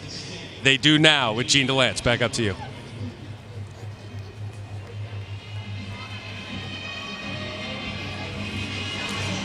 Number 8 offensive tackle goes to Texas, guys. That you think Mom is excited. I can guarantee you Charlie Strong is just as excited as well. Their third ESPN 300 pickup. You think about the left tackle. Connor Williams just finished up his true freshman. Maybe now they've found the answer there at the right side, as they've struggled at the quarterback position, Tom, but you know, having called some of their games, they've got some young talent on that program. Got a lot of young talent. They've got some in the offensive line. John Burt, who was here a year ago, is going to be a special player at receiver. We all know Malik Jefferson a year ago had a wonderful year as a linebacker on defense for Charlie Strong and that staff. New offensive approach, new offensive coordinator. You hit the nail on the head for Texas. They've got to find a quarterback. Do you see how happy his mom was? Usually you turn 18, they're ready to kick you out of the house. She's just happy that he's staying at home. Let's take a look to our sounds of the game. Take a listen. It's brought to you by Under Armour, and we listen in on our coaches.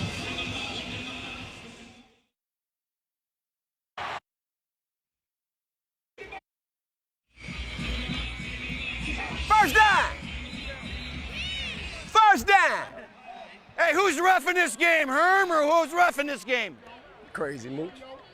You got to block first, all right? They're coming. There's 6 people can rush. I'm real nasty. That's Sports Center right there. That's top 10, I promise you. Monday, I'll have it on the top 10. I'll be in there. It'll be on top 10. That's Coach Clout right there. I'm going to have it on top 10 for you. That's a coach you can stand behind now.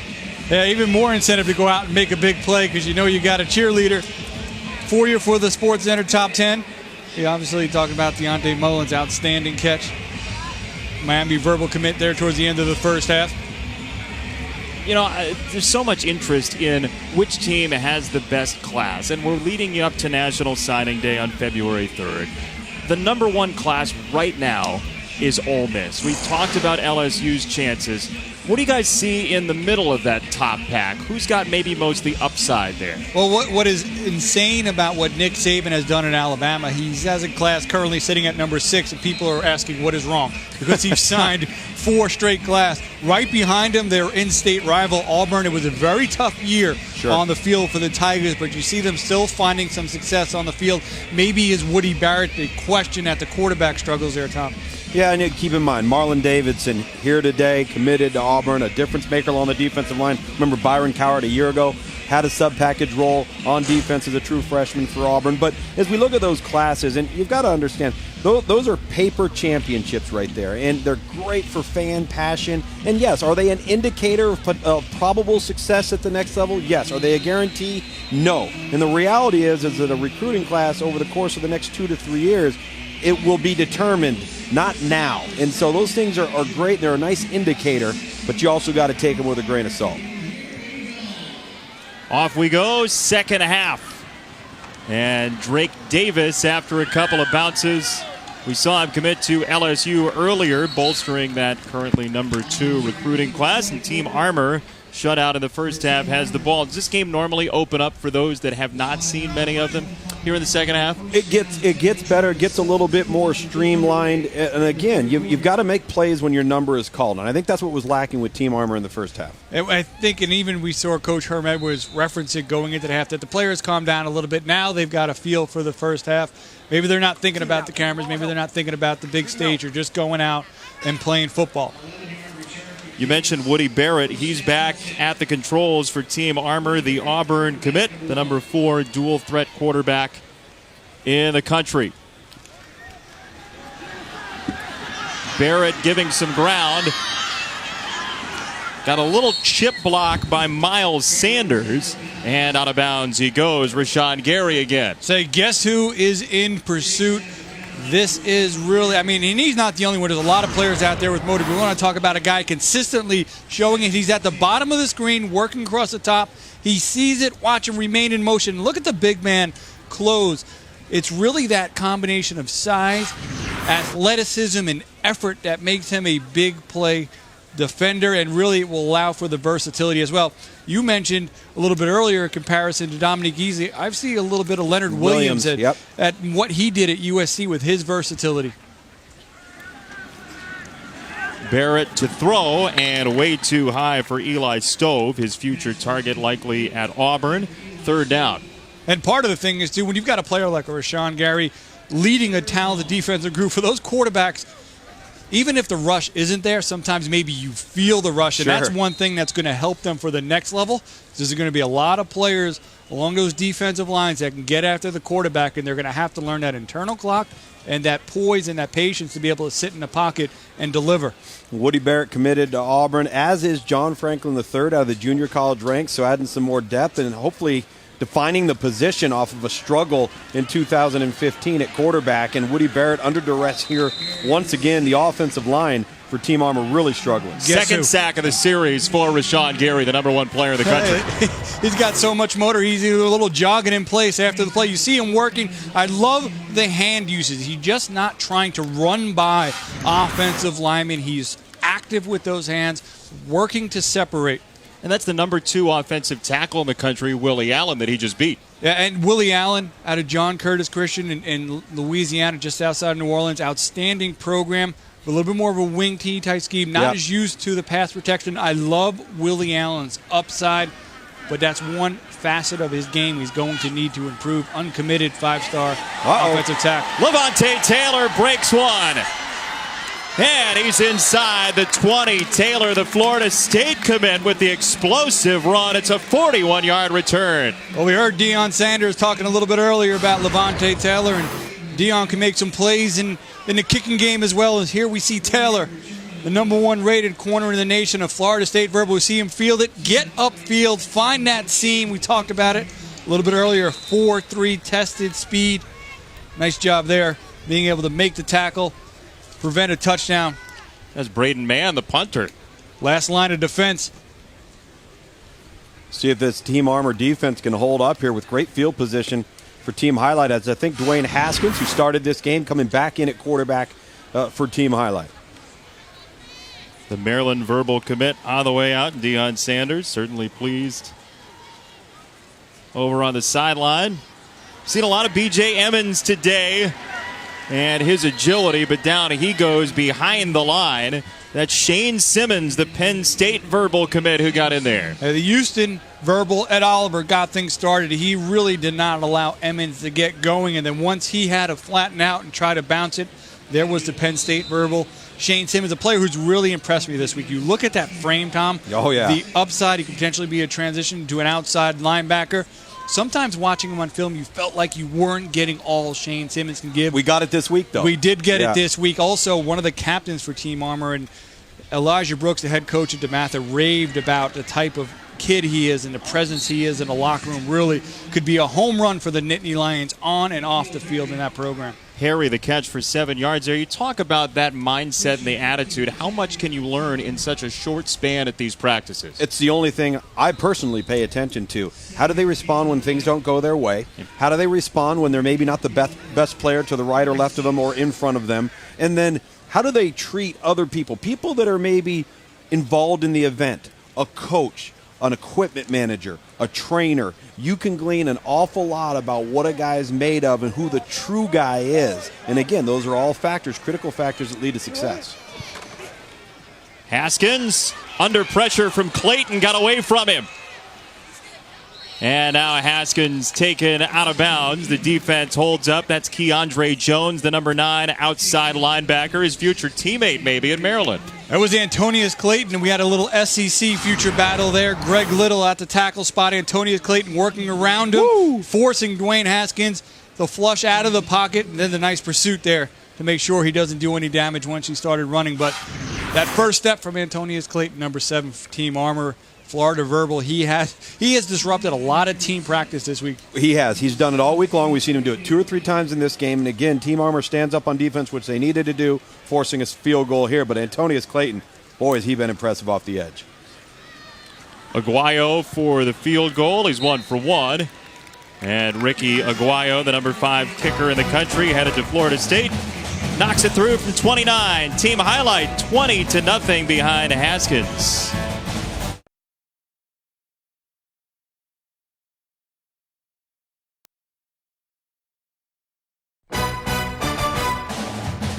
The Under Armour All-America game presented by American Family Insurance is brought to you by Under Armour, I Will, and PlayStation 4, the best place to play. Well, you're in real good shape if you forget your shoes. Here at the Under Armour All-America game, I mean, look at those styles. Do you think you guys could pull those off? I can pull off anything. You can. I'm very stylish. We love your humility. Team Highlight ends up with a field goal, but Rashawn Gary has owned this game so far. 3 sacks. He's tied the Under Armour All-America game record. Yeah, tied it with Noah Spence. You remember him, the former Ohio State defensive end. Finished up as an All-American at the FCS level at Eastern Kentucky. Sam Bruce, the Miami commit, showing the speed across midfield. Well, he can really run, can't he? He is an absolute jet. He could make a cheetah miss in a phone booth. And Craig, I mean, what he lacks in stature, he makes up with in explosiveness. Yeah, absolute playmaker. It was a special teams miscue in the first half that got Armour down. Here we see them starting early here in the second half of the game with a big special teams play. And Sam Bruce, one of these players, he's a Miami verbal commit, has a few officials set up for the new year. First off to South Carolina on the 15th of January.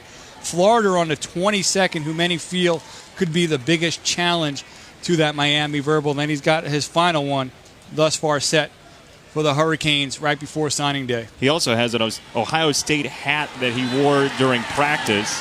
As Gary got away and helped create this and turns upfield to track down Barrett at the 49-yard line. We remind you that the College Football Playoff National Championship game. Here's Jared Garantano. The Tennessee verbal commit has checked in as Barrett came off with his helmet springing free on that last play.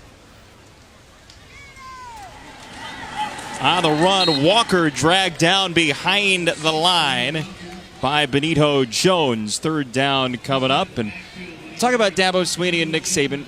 We documented Saban has had those flashy, glamorous classes the last couple years. So has Clemson, though. Clemson, leading up to this year, has had top 5 classes, top 7 classes, top 3 classes, as we've seen what that's developed into. You look at the caliber of players, but it's really the depth top to bottom. It's the evaluation process on the top third of the class, the middle third of the class, the bottom third of the class, and getting those guys to develop and pan out. And Clemson still fourth quarter, Rashawn Smith. Many feel that Clemson's in a good position to potentially get him back into the mix. The ESPN 300 4-star linebacker committing a little later in the game. Clemson fans will want to certainly keep an eye on that. Barrett back in, and he's flushed out of the pocket by Marlon Davidson, the Auburn commit, the number 5 defensive end in the country. Fourth down. Hey, it wasn't Rashawn Gary. How about it? So you get that return for Team Armour, and they can do nothing with it on offense. And I'm watching the back end. The line of scrimmage is being focused right here. There is nobody open, Craig. These receivers are locked down. The corners have been far superior. The safeties have been matched up versus the slot, and these quarterbacks have got to get the ball out of their hands. It has not been an impressive outing so far. Just getting the ball out of your hand. Forget about being right and going to the right spot. Get it out of your hand. 20-0 certainly tells the story in part, but that's 5 sacks and 9 tackles for loss in the game for Team Highlight. 5 of those already in the first 6 minutes of this second half. So Team Highlight leading 20-0 here in Orlando. Another commitment for you coming up later. Beautiful day in Central Florida. 20-0. Team Highlight in the Under Armour All-America game.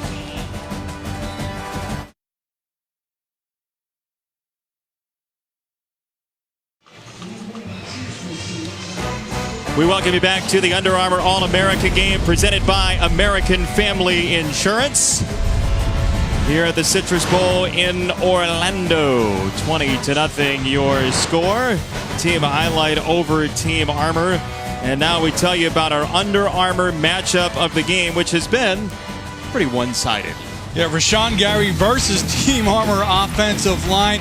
Watch the hand usage. He never lets offensive linemen get their mitts on him. The continual motor, the effort. If you do not block to the whistle, you are in trouble because Rashawn Gary is going to play to the whistle. You see him here spin out of the block, get the eyes on the quarterback, and chase him down. It has truly been an outstanding performance thus far, and really, he has really done everything to prove that he is the number 1 prospect in the nation. The impact meter we've used throughout the year, how quickly can he get involved at college? Normally don't like to do an impact meter for an undecided player, but I'll tell you this, Tom, regardless of where he goes, you'll find a way to get him on the field. You will find a way to use him. I think that, and never like to give out of 10. You're basically saying a first-team All-American is your freshman year, but Rashawn Gary's got a chance to step onto campus and find a way to contribute in a big way. A little crease there for Devwa Whaley, who committed earlier on today to Arkansas, and second down coming up. You know, you look at all these players and you're trying to project what they're going to do, whether they're going to have an impact. And when you move on to the next level, you're away from home for the first time, and you're having to be responsible for your own time, academically, socially. You've got to make good decisions. You're around foreign people, and then you're expected to perform. I think that's what really makes a guy as a freshman who does play, it really gives you an idea of what they're capable of handling from the neck up. Whaley again, and he has a first down. And building on that, Tom, he had his mother on set during the practices earlier in the week, and we asked her what would go into the decision process, and we talked about the little things. She goes, I want him to go someplace where he envisions himself going to class, right, being comfortable. If he didn't have around football. No, I tell you one thing, this big group you're seeing right here in white, that front has been far superior from an offensive perspective to Team Armour's offensive front. They've been able to control the line of scrimmage. They've been able to minimize negative plays and move the football in the run game, something that Team Armour has struggled with in their offensive line. That's been all Whaley so far. He's tackled by Edwin Alexander, the LSU commit, so a couple of SEC guys doing battle there. And it's tough sledding to have a highly rated recruiting class within the SEC. Well, listen, those teams, you look at Arkansas, they're making inroads, starting to improve. Mississippi State getting better and better each year. A lot of people thought they were going to have a down year. They didn't, because they're starting to develop depth as well. I mean, if you're 34th in the country and you're last in your division, that is difficult times. Quick throw from Haskins. He's got a catch for A.J. Brown, who had a 52-yard run after the catch earlier on, and Rashawn Smith with the tackle, who will commit later on in our game. Well, you make that point about a class rank about a Mississippi State. Well, look at Mississippi State's preseason rank going into the season on the gridiron and the type of season they were able to finish up with. So, again, it might be indicators, aren't necessarily the end-all, be-all as far as being accurate. It's not an exact science, certainly far from it. Saw Rashawn Smith, Auburn, Clemson, LSU, still available for him, for his choices as to where he'll go to school, or at least commit, as we walk you up to Wednesday, February 3rd and National Signing Day. Little trickery. Devin Duvernay, the Baylor commit, is hit back at the 45-yard line. Great read defensively by Team Armour on that play. Shavar Manuel got involved, and Ellison Jordan as well. Tough to run that play, Tom, when you have two defensive linemen camped out in the backfield. He runs past the Penn State commit, Ellison Jordan, got past the other Penn State verbal, Shane Simmons, and as soon as he turned the corner, bam, he got met.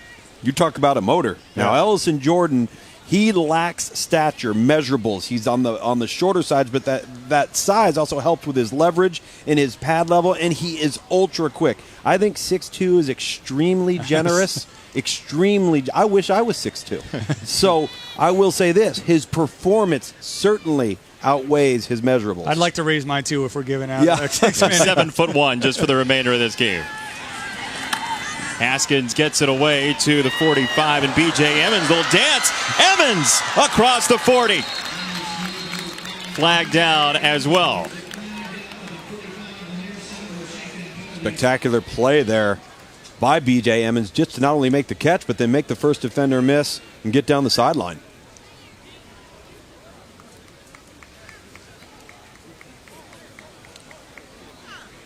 We're talking about Ellison Jordan for a brief moment. Penn State, a very strong defensive line class right now. Ineligible receiver on the offense. 5 yards, 3 play to down. ESPN Tracker will tell us about the physics of that reverse that Team Highlight just ran. You see the speed up top.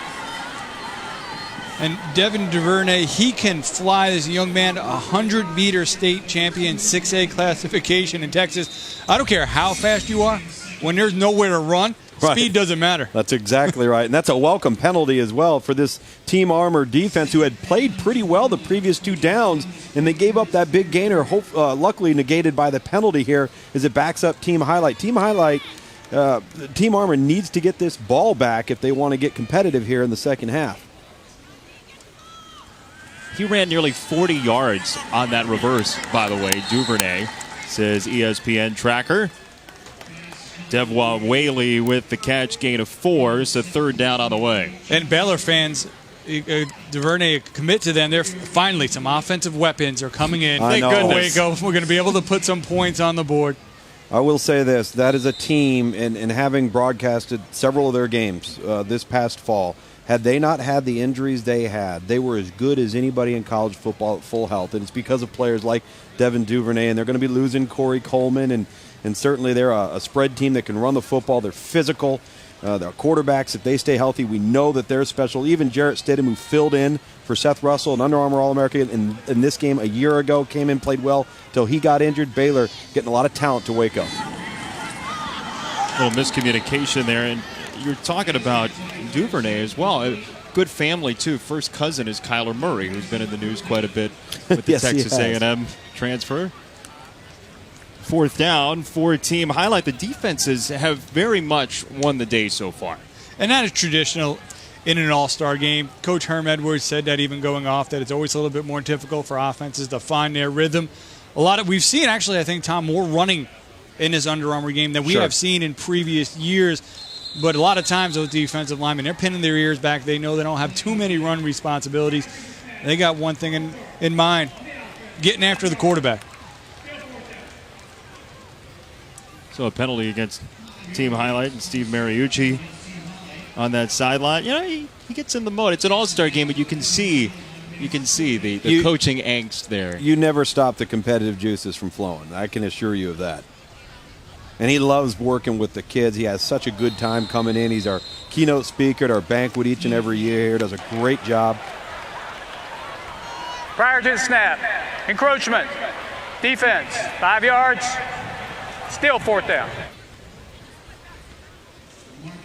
See Steve Mariucci there talking it over with assistant coach there for Team Armour. One of the things we do here with the event is 2 NFL head coaches, NFL coordinators on both sides of the ball, and then high school head coaches that coach the individual positions each and every year here. Special teams have been strong today. Gardner, no chance at a return. Dom Maggio, a 52-yard punt, no return.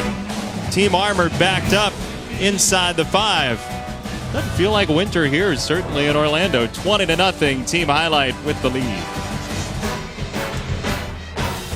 Hand-eye coordination, and I like to succeed at what I do, so I stay away from him. He's got them chubby digits still. The sausages aren't well with the B button. Matt Fink, the USC commit quarterback, is in, and a near safety Miles Sanders escapes and gets to the 11-yard line. I mean, you see the kids playing PlayStation, and soon some of them will end up in the NFL just a couple years later. I mean, this game has a great reputation for providing future NFL talent. And those PlayStations in the player lounge, place where they all get together, and all these prospects going through really what could be a tough and crazy process, and all of them kind of getting to trade stories. Also a little bit of recruiting between the two of them there, between all the players. Some of the guys that we've talked about, Chauncey Gardner, talking about his ability as a recruiter. Sanders again. We've heard from a lot of Penn State commits recently with Simmons and Ellis and Jordan on the defensive line. And here's Sanders, the number 6 running back, on that carry. If they're Saquon Barkley, true freshman, had a great year. Now you bring Miles Sanders into the mix. We talked about E.J. Emmons' hands. Miles Sanders also brings it. He could be an outstanding 3rd down back. He could really be utilized in different ways to get both him and Barkley on the field at the same time. Well, the 4 backs on hand here, Miles Sanders is the most dynamic when it comes to versatility and a passing game skill set. Very exciting for Penn State fans. Between him and Shane Simmons, really impressive, high-quality guys that are coming to State College. On first down, just a couple of yards. You guys are talking about some players that go directly to college and have big years. Josh Rosen, one of them. Calvin Ridley, I mean, certainly in the college football playoff. Well, he was the number 1 receiver in the ESPN 300 a year ago, stepped into college and performed as such. He's a faster version of Amari Cooper, in my opinion, having spent so much time around both of them from high school through to college, seeing them move on. You see Ronald Jones there quietly breaks Charles White's freshman rushing record at USC, and that's with having Justin Davis, an upperclassman, return to the Trojans roster. So some very exciting young prominent guys making an impact early. All Under Armour All-Americans as Drake Davis finds his way upfield. We're talking about the players in the college football playoff. Last year in this game, Calvin Ridley, and now December 31st. 2 touchdowns in the college football playoff semifinals. Christian Wilkins turned into an offensive/special teams force after a huge year last year in this game. And we have to make we're gonna have to make a dual threat defensive tackle category. Yeah. Look at him tightrope the sideline, the big fella.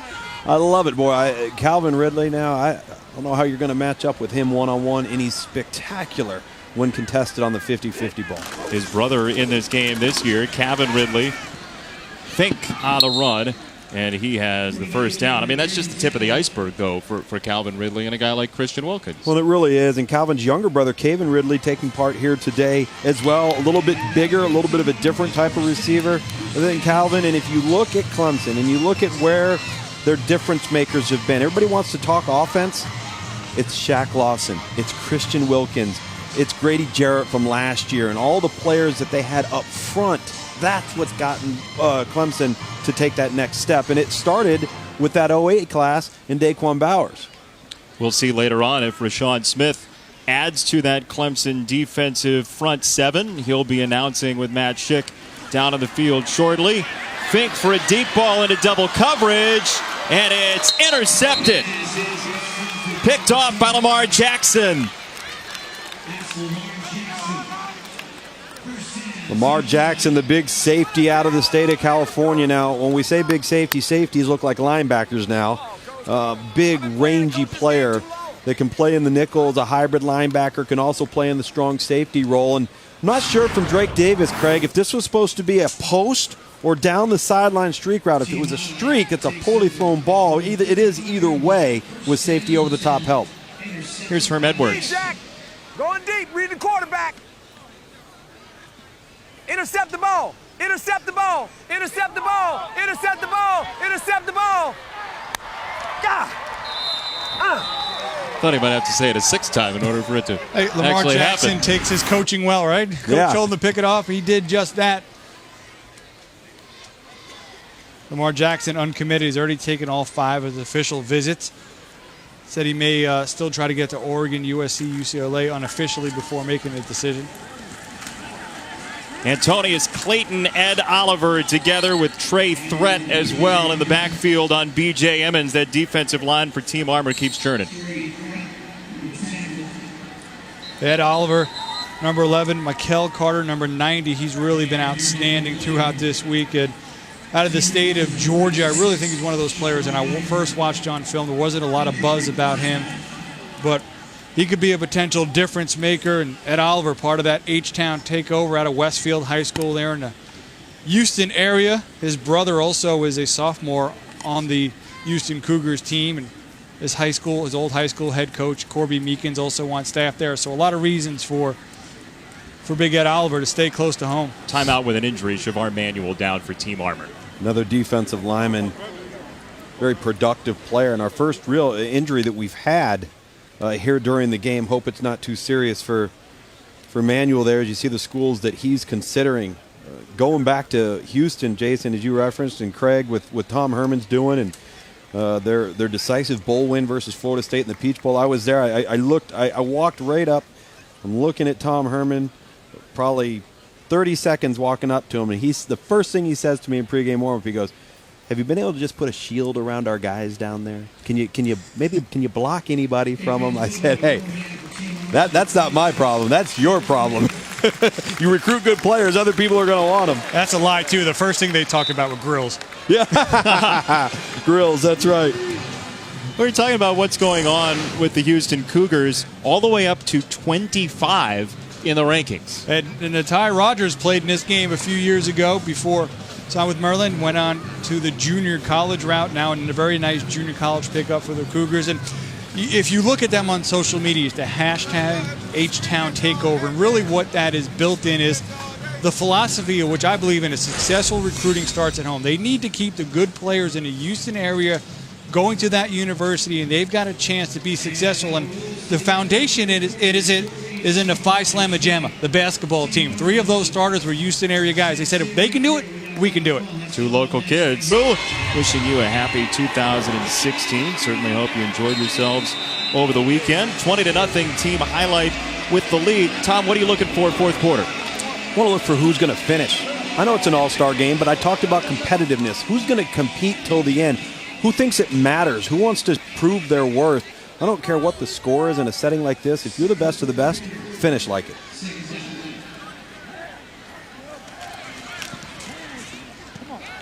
Outside, A.J. Brown one more time. He's had a big day wide receiver-wise for team highlight. This one comes from Malik Henry, the Florida State verbal commit, and a gain of 5. A.J. Brown is a very talented athlete, also a very good baseball player as well. A young man who could have options down the road. Out of Starkville High School in Mississippi, still undeclared so far.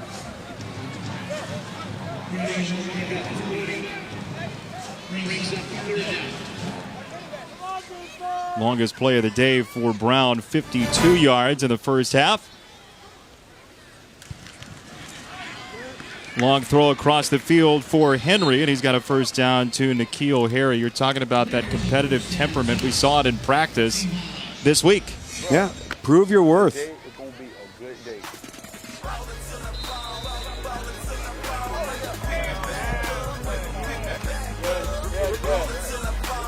Man, I hit him myself. Just so he can't score. I ain't trying to see that celebration. That was Ed Oliver there. Always a competitive, great effort. If you watch the skills challenge, he won the defensive line portion, and it was as smooth of as effort I've ever seen any big man go through that obstacle course. He's a tremendous athlete. He can really turn over a tire, too. He might have a future on the side of the road or as an automotive mechanic as well. Well, you laugh. A lot of those NASCAR pit guys are ex-NFL players. You mock, but you don't understand. Was there a mocking tone? He's a really interesting story. His brother at Houston, he's going for family. He told us earlier this year, we had his team in September, and he said, look, I want to be around my family, so it's less the school itself and more being local. Well, when also asked that question this week, he said, hey, New Year's Six Bowl. I mean, Houston has helped him make his choice a little bit easier as well with their performance on the field this year. Savion Smith tangled up with N'Keal Harry, the LSU commit. Smith, he and Chauncey Gardner had a little back and forth at practice, figuring out which school was DBU, LSU, or Florida. I don't think they ever came up with an answer. Yeah, I think they agreed to disagree. Savion Smith, he's one of those guys amongst his defensive back. We've talked about the athleticism of Levante Taylor, Nigel. Savion Smith may not run as fast as some of them, but what he is, he's football savvy. He finds a way to get around the football and make plays. Also, does a really nice job on special teams as well, not just in the return game, but getting after the kicker as well. Henry wants the deep ball. Sideline incomplete for Deontay Mullins, who had a touchdown earlier, the Miami commit. It's actually a pretty well-thrown football. If you're going to miss, that's where you want to miss. No danger of inside safety help, and that was just outside of the outstretched fingers there of Deontay Mullins, who made that spectacular grab in the first half, one-handed for the touchdown. Once again, Florida State and Miami cannot agree. That's Henry, the Florida State commit, to Mullins, the Hurricane commit, and a coaching change there. I mean, it'll be interesting to see. It always is with the coaching changes, how you hang on to a player or you don't. Sometimes it's based on assistants rather than the head coaches, right? And Miami, very good class within the top 20. Mark Richt inheriting some very good prospects, as you mentioned, though, Jason. The need to close. One of those big targets will be Sam Bruce, the wide receiver, who goes down after a couple yards at the 26. Team Armour trying to crack the score column. 12:20 to go in the Under Armour All-America game.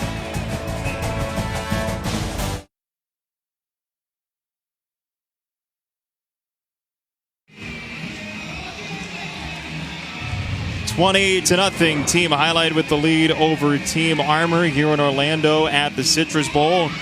A game that has had so many folks go on to college football and then the NFL. And you look at the pedigree, next year's the 10th year. Guys going to the NFL draft, who may have surprised you most in terms of their success after this game? Who grew most starting with this weekend? Well, there's been so many great players, and it's not, when you arrive to this point, you're really not a surprise. You've made a name for yourself. I think what has been most important for this game for players moving on is the eye-opening experience it gave them for how ready or not ready they are to play big-time college football. It gave them a glimpse of where their strengths are, but where their weaknesses are as well, Tom. And I think it's been the biggest feedback. They love everything about the week, but how it prepped them for college.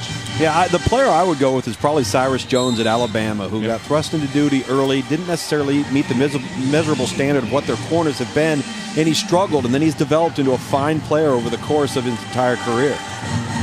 Fink, the USC commit, and another bunch of drop balls by the wide receivers today. This one's Sam Bruce.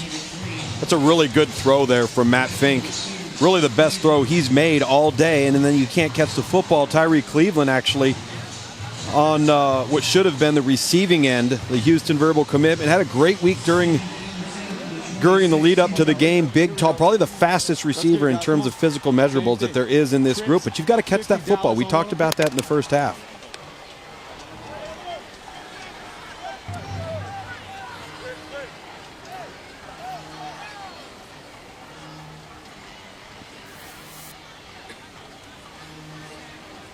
Quick dump off Kareem Walker, and he's sized up beautifully. Ben Davis, the linebacker, the uncommitted number 52 in the ESPN 300.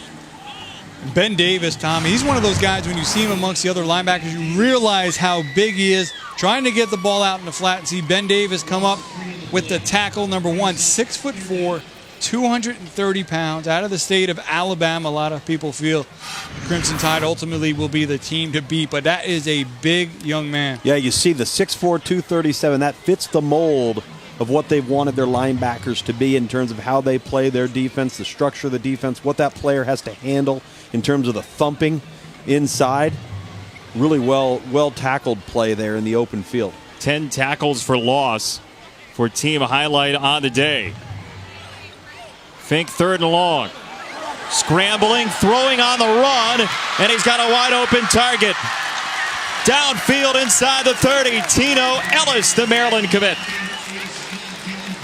Tino Ellis, in my opinion, is going to be a player that earns his way right up the rankings off of a strong senior year in a great week. You look at him eat up cushion, stem the corner outside like he's going to run a speed cut. The corner thinks he's got safety help, but what is the safety doing? He's peeking in the backfield at a scrambling quarterback.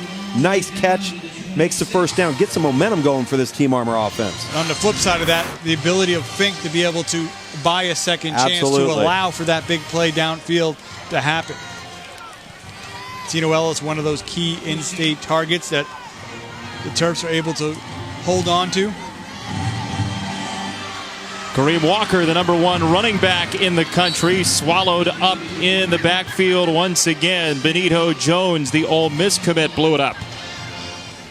Got corralled, and I'm not so sure he read that as properly as he should have on the delayed draw. That's a play designed to go B gap to B gap between the tackles and downhill, not bounce to the edge, and that's just going to give this active and athletic defensive front for Team Highlight more of an advantage. Craig, I know you're a fan of Benito Jones and his motor. Well, outstanding first step quickness. He is so explosive, and you saw a glimpse right there if you were looking down in the trenches. That ball's taken away by Levante Taylor. Should say Eric Cuffey on the return inside the 50-yard line. So Cuffey, the uncommitted defensive back, just ripped it free. The things just are not going the way for Team Armour. This is a nice throw on the out route from Matt Fink, the USC verbal commitment. Throws it out there. You've got the catch. Now bring it down. Now it's a matter of just taking the football away. Eric Cuffey takes it away from Hammond. And that's just a great football play being made by a cover corner prospect. Credit Hammond for coming back making the tackle, Craig. Yeah, absolutely. But Cuffey, there's a situation where he just wanted it more. He was able to wrestle it away. One of those players, top 10 cornerback in the nation, but maybe not one of those names you hear mentioned a lot. Young man who's really had a very solid, consistent week and makes a big play here on the big stage in the Under Armour All-American game. We talked about the alumni in this game, and he's one that mentioned when he got his jersey, he recalls Julio Jones growing up and watching him in this game.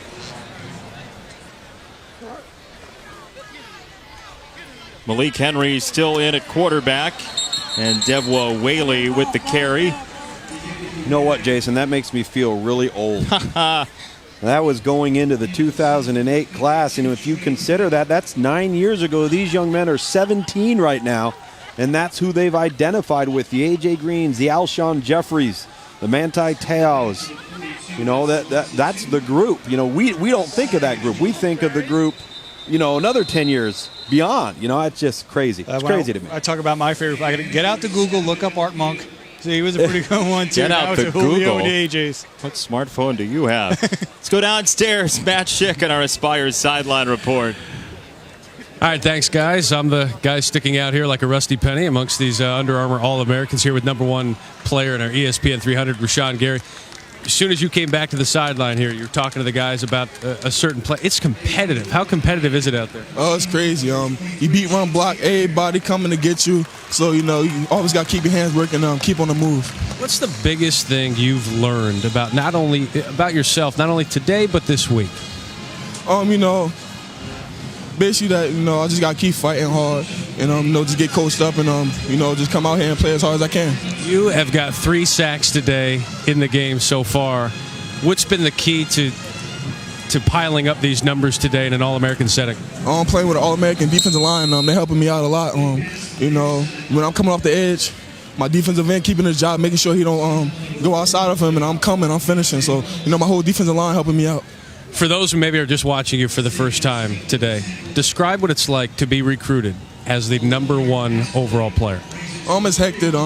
But, to all the recruits, you just got to stay focused and focus on the game right now. And don't focus on recruiting because you can worry about that any other time. We have national signing dates 1 month from tomorrow. I know you know that. The decision is coming. What is this next month going to be like for you? It's going to be hectic, workouts and, a lot of sitting down after homework talking about colleges. Whaley on the run there, Matt, and a first down. Yeah, Deborah Whaley with a nice play. You guys, 20-0. We were hoping for a competitive game. Thanks a lot. That's how Team Highlight do it. We got a month left. Give us the update. What schools are you down to for those watching? Man, it's a lot. I really don't have a specific order, but, when I sit down with my mother and my family, we're going to break it down. Your mom said she's down to 2 schools. Which 2 do you think those are? Man, to be honest, I wish I would have knew. So I could make my decision by now. All right, thanks a lot. Congratulations, and good luck the rest of the way. Thank you, sir. See you on National Signing Day. How about that, Rashawn Gary? Not in the know on what are his final schools. Whaley inside the 10 for a first down. I mean, high character kind of guy, you feel like? He said 2 things that stood out to me in that conversation. One from a football standpoint. One of the first things he mentioned was his hands, using his hands to get off blocks. The second thing that he mentioned was from a big picture standpoint, being coachable. Right. He's the #1 player in the country. He's got all the tools. He doesn't know everything yet. He doesn't have it all figured out. And when you remember that and realize it, the ceiling is even that much higher. No question about it. Ed Oliver again in there on Whaley for a loss on the play, 2nd and goal. On Rashawn Gary, he's close with Kareem Walker, the running back we've seen for Team Armour. And Walker committed to Michigan. You think that might play a role? I mean, it at least is a piece of evidence. Jabril Peppers also went to Paramus Catholic. They were not there at the same time, but Jabril Peppers out of New Jersey, also in that Michigan program. His high school head coach from 2 years ago is on the staff there as well. So when you, as a recruiting fan, if you're looking at all the pieces, you're thinking, wow, there sure are a lot of arrows that could point to the Wolverines. But he had said to us, if I knew, I would be committed. So we will see how it plays out here over the next month. He's slated to tell us there on National Signing Day. We're on air for a little bit that day, and hopefully Mr. Rashawn Gary is going to join us and let us know his decision then as well. Michael Divinity on the tackle there, number 46 in the ESPN 300 of Malik Henry, who smartly slid 8 hours of coverage coming up on National Signing Day. 11 hours, actually, starting at 8 a.m. Yeah, thank you for reminding me, Jason. I get it right. It's 11. Is you sure it's not 12? Well, you can expand it. Oh, okay. Breakfast into another breakfast, right? That's exactly right. We'll send you to work. We'll be there when you get back. That's right. Yes. 3rd and goal, Team Highlight trying to get in one more time. See if Team Armour has a little pride here. They've been stingy up to this point here on this drive. Once Team Highlight got into the red area, let's see if they can hold them off. Henry sets and throws, and he's got a touchdown. A.J. Brown with the score. 8-yard strike. Henry to the uncommitted number 7 wide receiver in the country, Brown. 6'2", 218 pounds, a big target. Henry put it right on the numbers, made an easy catch for the number 7 rated wide receiver.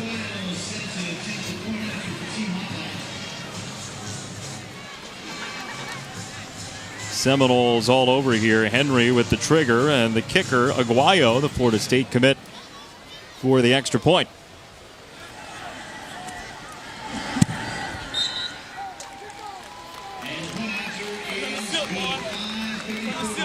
Benito Jones celebrating with his offensive compatriots. Malik Henry, 9 out of 12, including this second touchdown of his afternoon.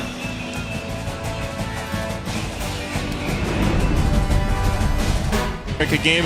Here are the guys who are next, Craig Hobart. Well, Rashawn Gary was in that group a year ago, now making plays on the field. Now the future 50 2017 prospects included in that group: Dylan Moses, Isaiah Wilson, one of the top offensive tackles in the nation, Tyler Shelvin, an LSU verbal committed out of Louisiana, Brock Wright, Notre Dame tight end verbal, Trayvon Grimes, Jerry Jeudy, Robert Beal, an outstanding defensive end out of Georgia. These are the guys that we will see on this field next year. Many more also to come. Yeah, exciting group. Got him here for the last couple of days, almost like an official visit setting. And expose them to the brand and to the event and what the entire week-long festivities are like leading up to the game. A lot of good players in that 2017 class. Sam Bruce, the Miami commit, on the return. We told you he can run. And he finds his way across the 30-yard line. And downstairs, we check in with Matt Schick. All right, thanks, guys. Sam Bruce, Miami commit. I'm here with another Miami commit, Deontay Mullins. A.J. Brown, uncommitted at this point. A couple of touchdown catches each here. You might be on the SportsCenter top 10 here. I don't know if the social media push has already begun. Walk us through that one-handed grab there in the first half. It was the route was a slanted goal, and he threw the ball. I thought it was gonna be over shoulder pass. So when I looked in the area, it wasn't an over shoulder pass. I was like, oh snap! So I turned around and when I just jumped, I grabbed the ball. I didn't know I grabbed it, to be honest with you. I was like, whoa, when I had it, and I just started running, and I scored. I was like, wow. I surprised myself, to be honest with you. I surprised myself. Hey, did you surprise your quarterback, too, who's also going to be joining you at Miami, Jack Allison? It was a pretty nice catch. He told me it was a nice catch, And Jack is actually a great quarterback. I love him, a great kid. So, for the next 3-4 years with him, it's going to be pretty fun. Chemistry there at Miami with him and new head coach Mark Richt. And A.J. Brown just caught the touchdown, uncommitted at this point. You've had a nice day today. What's been the key to your success today? Just competing at a high level. It's top athletes in the nation. So, I know I had to raise my performance. So, I'm just blessed to be out here, pretty much. That's all. I know Nick Saban on the recruiting trail, you're on record as saying he compared you to Julio Jones. That is some pretty high praise. You're doing nothing to discredit that out here today. What do you think of a comparison like that? I don't see it yet. Everybody says it, but I don't see it yet. Julio Jones is a monster, man. I don't think I'm there yet, but, with a little work, a lot of work, I say, I probably can get there. What schools are you down to? Right now, everybody's even. I got a few more visits coming up, so. Thanks for being with us. Congratulations so far. Thank you. Right, guys. They're being coy with you down there, Matt Schick, about their final schools. Everybody's even until they're not, right? How about that? I'm not Julio Jones yet. Well, that's the right answer. That's the right answer. Jarrett Garantano. Quick strike to the outside. A beautiful move by Tino Ellis, who got behind the coverage earlier. And a first down, make it Nate Craig Myers, the uncommitted number 43 in the ESPN 300, and a first down for Team Armour. Yeah, Nate Craig Myers, his two best years in high school is his sophomore year and this past senior year. Completely healthy, injured as a junior, really exciting player. Again, you look at the size, you look at the measurables. This is such a big class, and it's not just big and possession-like, it's big and fast, big and athletic, big and rangy. There's a lot of agility with this group. The problem we've seen with Team Armour today is we've seen way too many dropped balls, a lack of focus, and you're just not making plays when you're called upon, and that's an issue. What do you think contributes to that? Excitement, jitters, unfamiliar territory, not playing with a team for weeks and weeks and weeks, playing with one for 3 days. Nearly a beautiful catch downfield for Drake Davis. Maybe could have hauled that one in, too. Of course he could have. He's capable of making that catch. Craig, you've seen it all season long with him. Yeah, you watched the tape, and he certainly has playmaking ability in many ways. Getting out of the pocket, throwing it up, you're going to see him have to turn his body. But any receiver will tell you when they get their hands on the football, they should make the catch. You get a glimpse of the athleticism there in the attempt. But big-time players he knows it. Make big-time plays, and as you're right, he knew it. He should have came down with it. Just too much of that today, and really the offensive line for Team Armour was just overwhelmed. This group along that white defensive front there, the team highlight, just too much to handle. Double-figure tackles for loss for Team Highlight, and a tip ball that time. Marlon Davidson, 7 on Team Highlight with the deflection, third down. Auburn Verbal, number 5 rated defensive end in the nation. Cousin Lindell Mack Wilson also on this defense, a linebacker. Uncommitted, likely going to be a National Signing Day decision for Mack Wilson. Florida, Bama, Georgia, the 3 teams in the mix. Georgia will be his first official visit, and he'll head to Bama in the middle of the month. And then he said Florida is the team, is his leader, and backed it up with the way he scheduled his visit. The Gators right now scheduled to get the last official Garantano looked like he was nearly in front of the line of scrimmage. He was looking for Miles Sanders, and 4th down.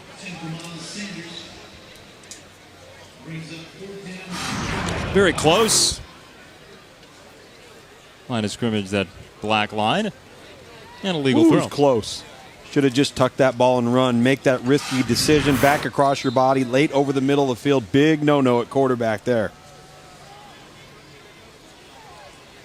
Said maybe year 2 he starts to affect Tennessee. Well, you got to bring him in, develop him, redshirt him. Certainly teach him the game, teach him the program. He's got a lot to learn, as do all of these quarterbacks. That's why you see very few of them as true freshmen come in and just play and play flawlessly. It's such a steep learning curve. Garantano goes down, ball's loose. Patrick Bethel, the recovery, and team highlight gets it back. Key linebacker will make his decision coming up next. Rashawn Smith, the number 2 outside linebacker. Auburn, Clemson, LSU on the board. He tells us next.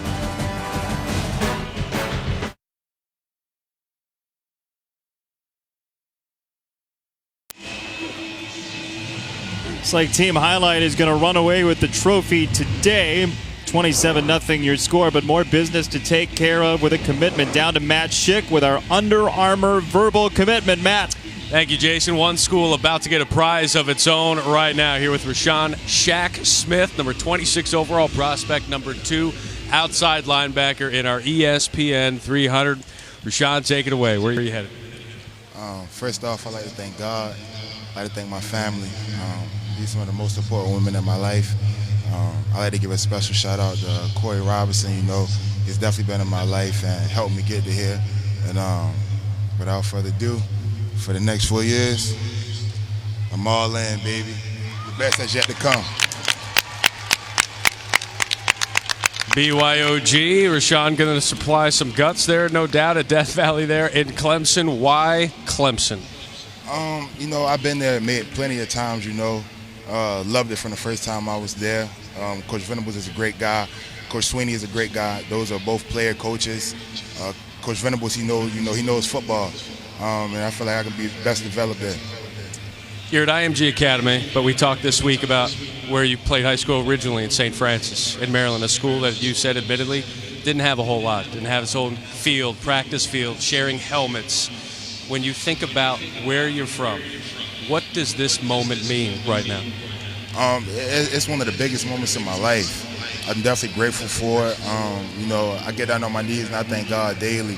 Knowing from where I came from to where I am today, it's been a long journey, but I'm definitely grateful that it's over. Clemson, Alabama.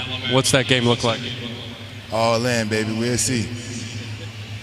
Rashawn Smith, former commit Clemson, decommitted, now back in the fold for head coach Dabo Sweeney. Congratulations. Thank you.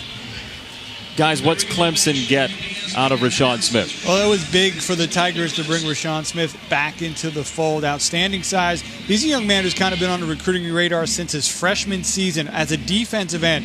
Has developed into a linebacker. I spoke to him earlier in the week. I said, when you go and visit, who do coaches remind you of? He said Stephon Anthony. And I stepped back and I said, you know what, it's a very accurate comparison. And the IMG Academy coaches not only raved about the type of football player he was, but the leader. And we had called one of their games this year, and we walked out to practice. They were getting ready to play Paramus Catholic, and they were kind of going through the motions, and Rashawn Smith was not going to have it. He called that team up, and I really, truly believe, Tom, that he can come in, work his way into the mix, but the best, as he said, is yet to come, because I think once he leaves that program, he'll leave really an impact-type player for them on the field and in the locker room. Well, you look at where they've made their additions, where they've made their improvements. They've built the team there at Clemson on the inside out.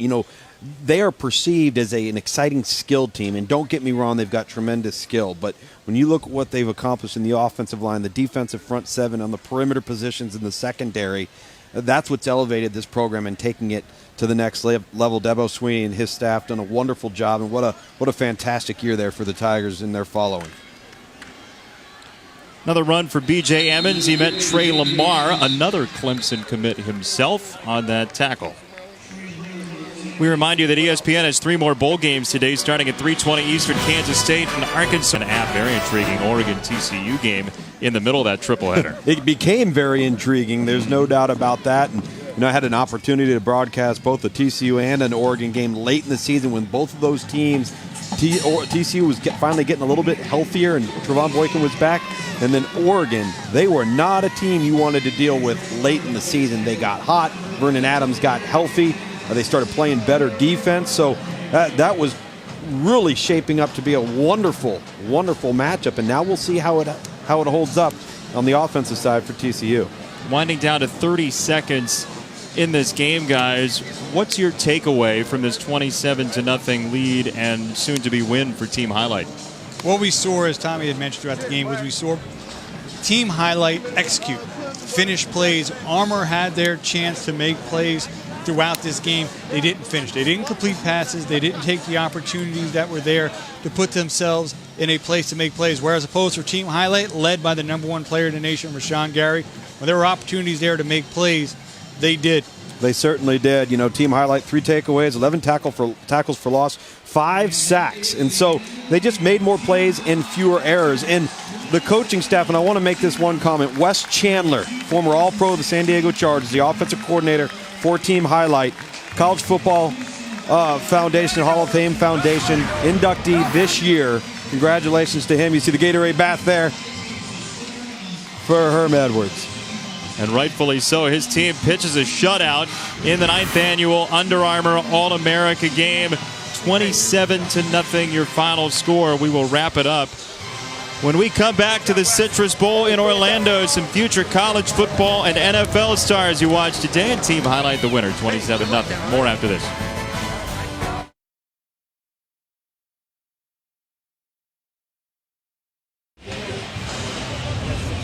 27-0 your final score. Team Highlight over Team Armour from the Citrus Bowl in Orlando. And we take a look at today's big hits presented by Zenith. Some nice form tackling today, guys. Good defensive players. You expect some good defensive play.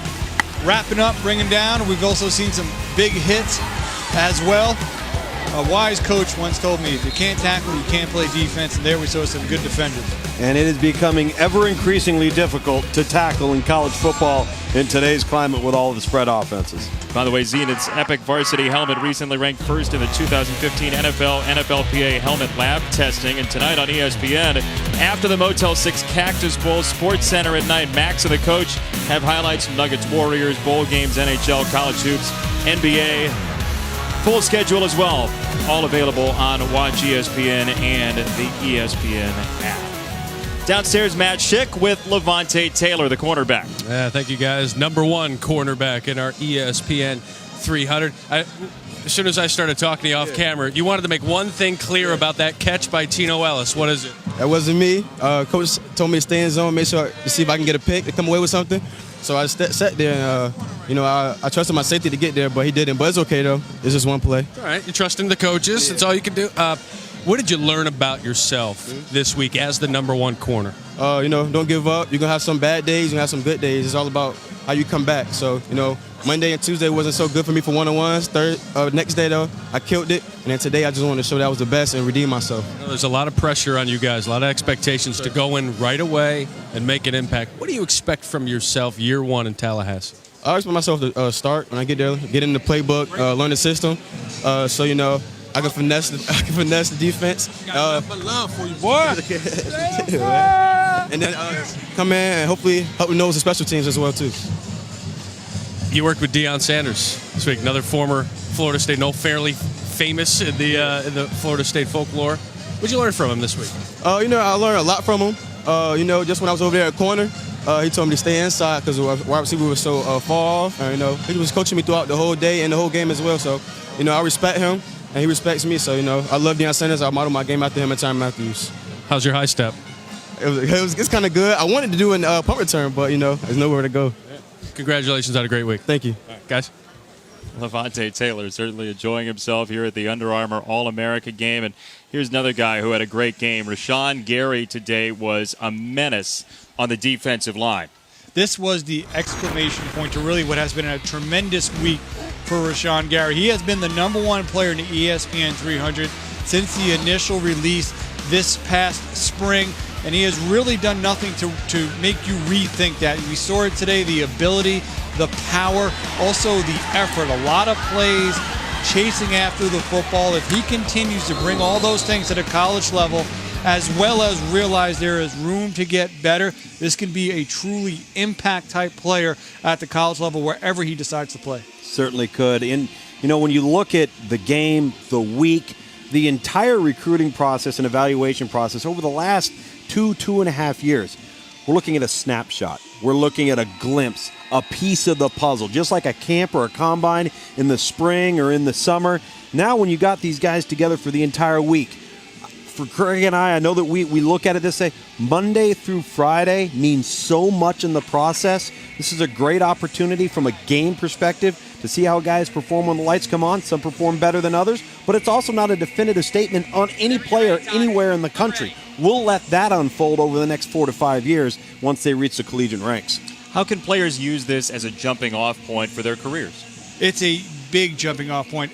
From on the field, knowing just how ready they are for the college game, where their strengths are, where their weaknesses are. For the first time in their career, they spent an entire week facing somebody who was equally as talented as them. Yep. Off the field, a lot of lessons learned, a lot of experience to soak up, to be able to soak up. There's so many things throughout this week that if you just pay attention and you learn, you could really come away a complete player. 27-0 your final score. Rashawn Gary celebrating a victory for Team Highlight, the #1 player in the country. We will put a wrap on the 9th annual Under Armour All-America game from the Citrus Bowl after this. Your team played really, really well today.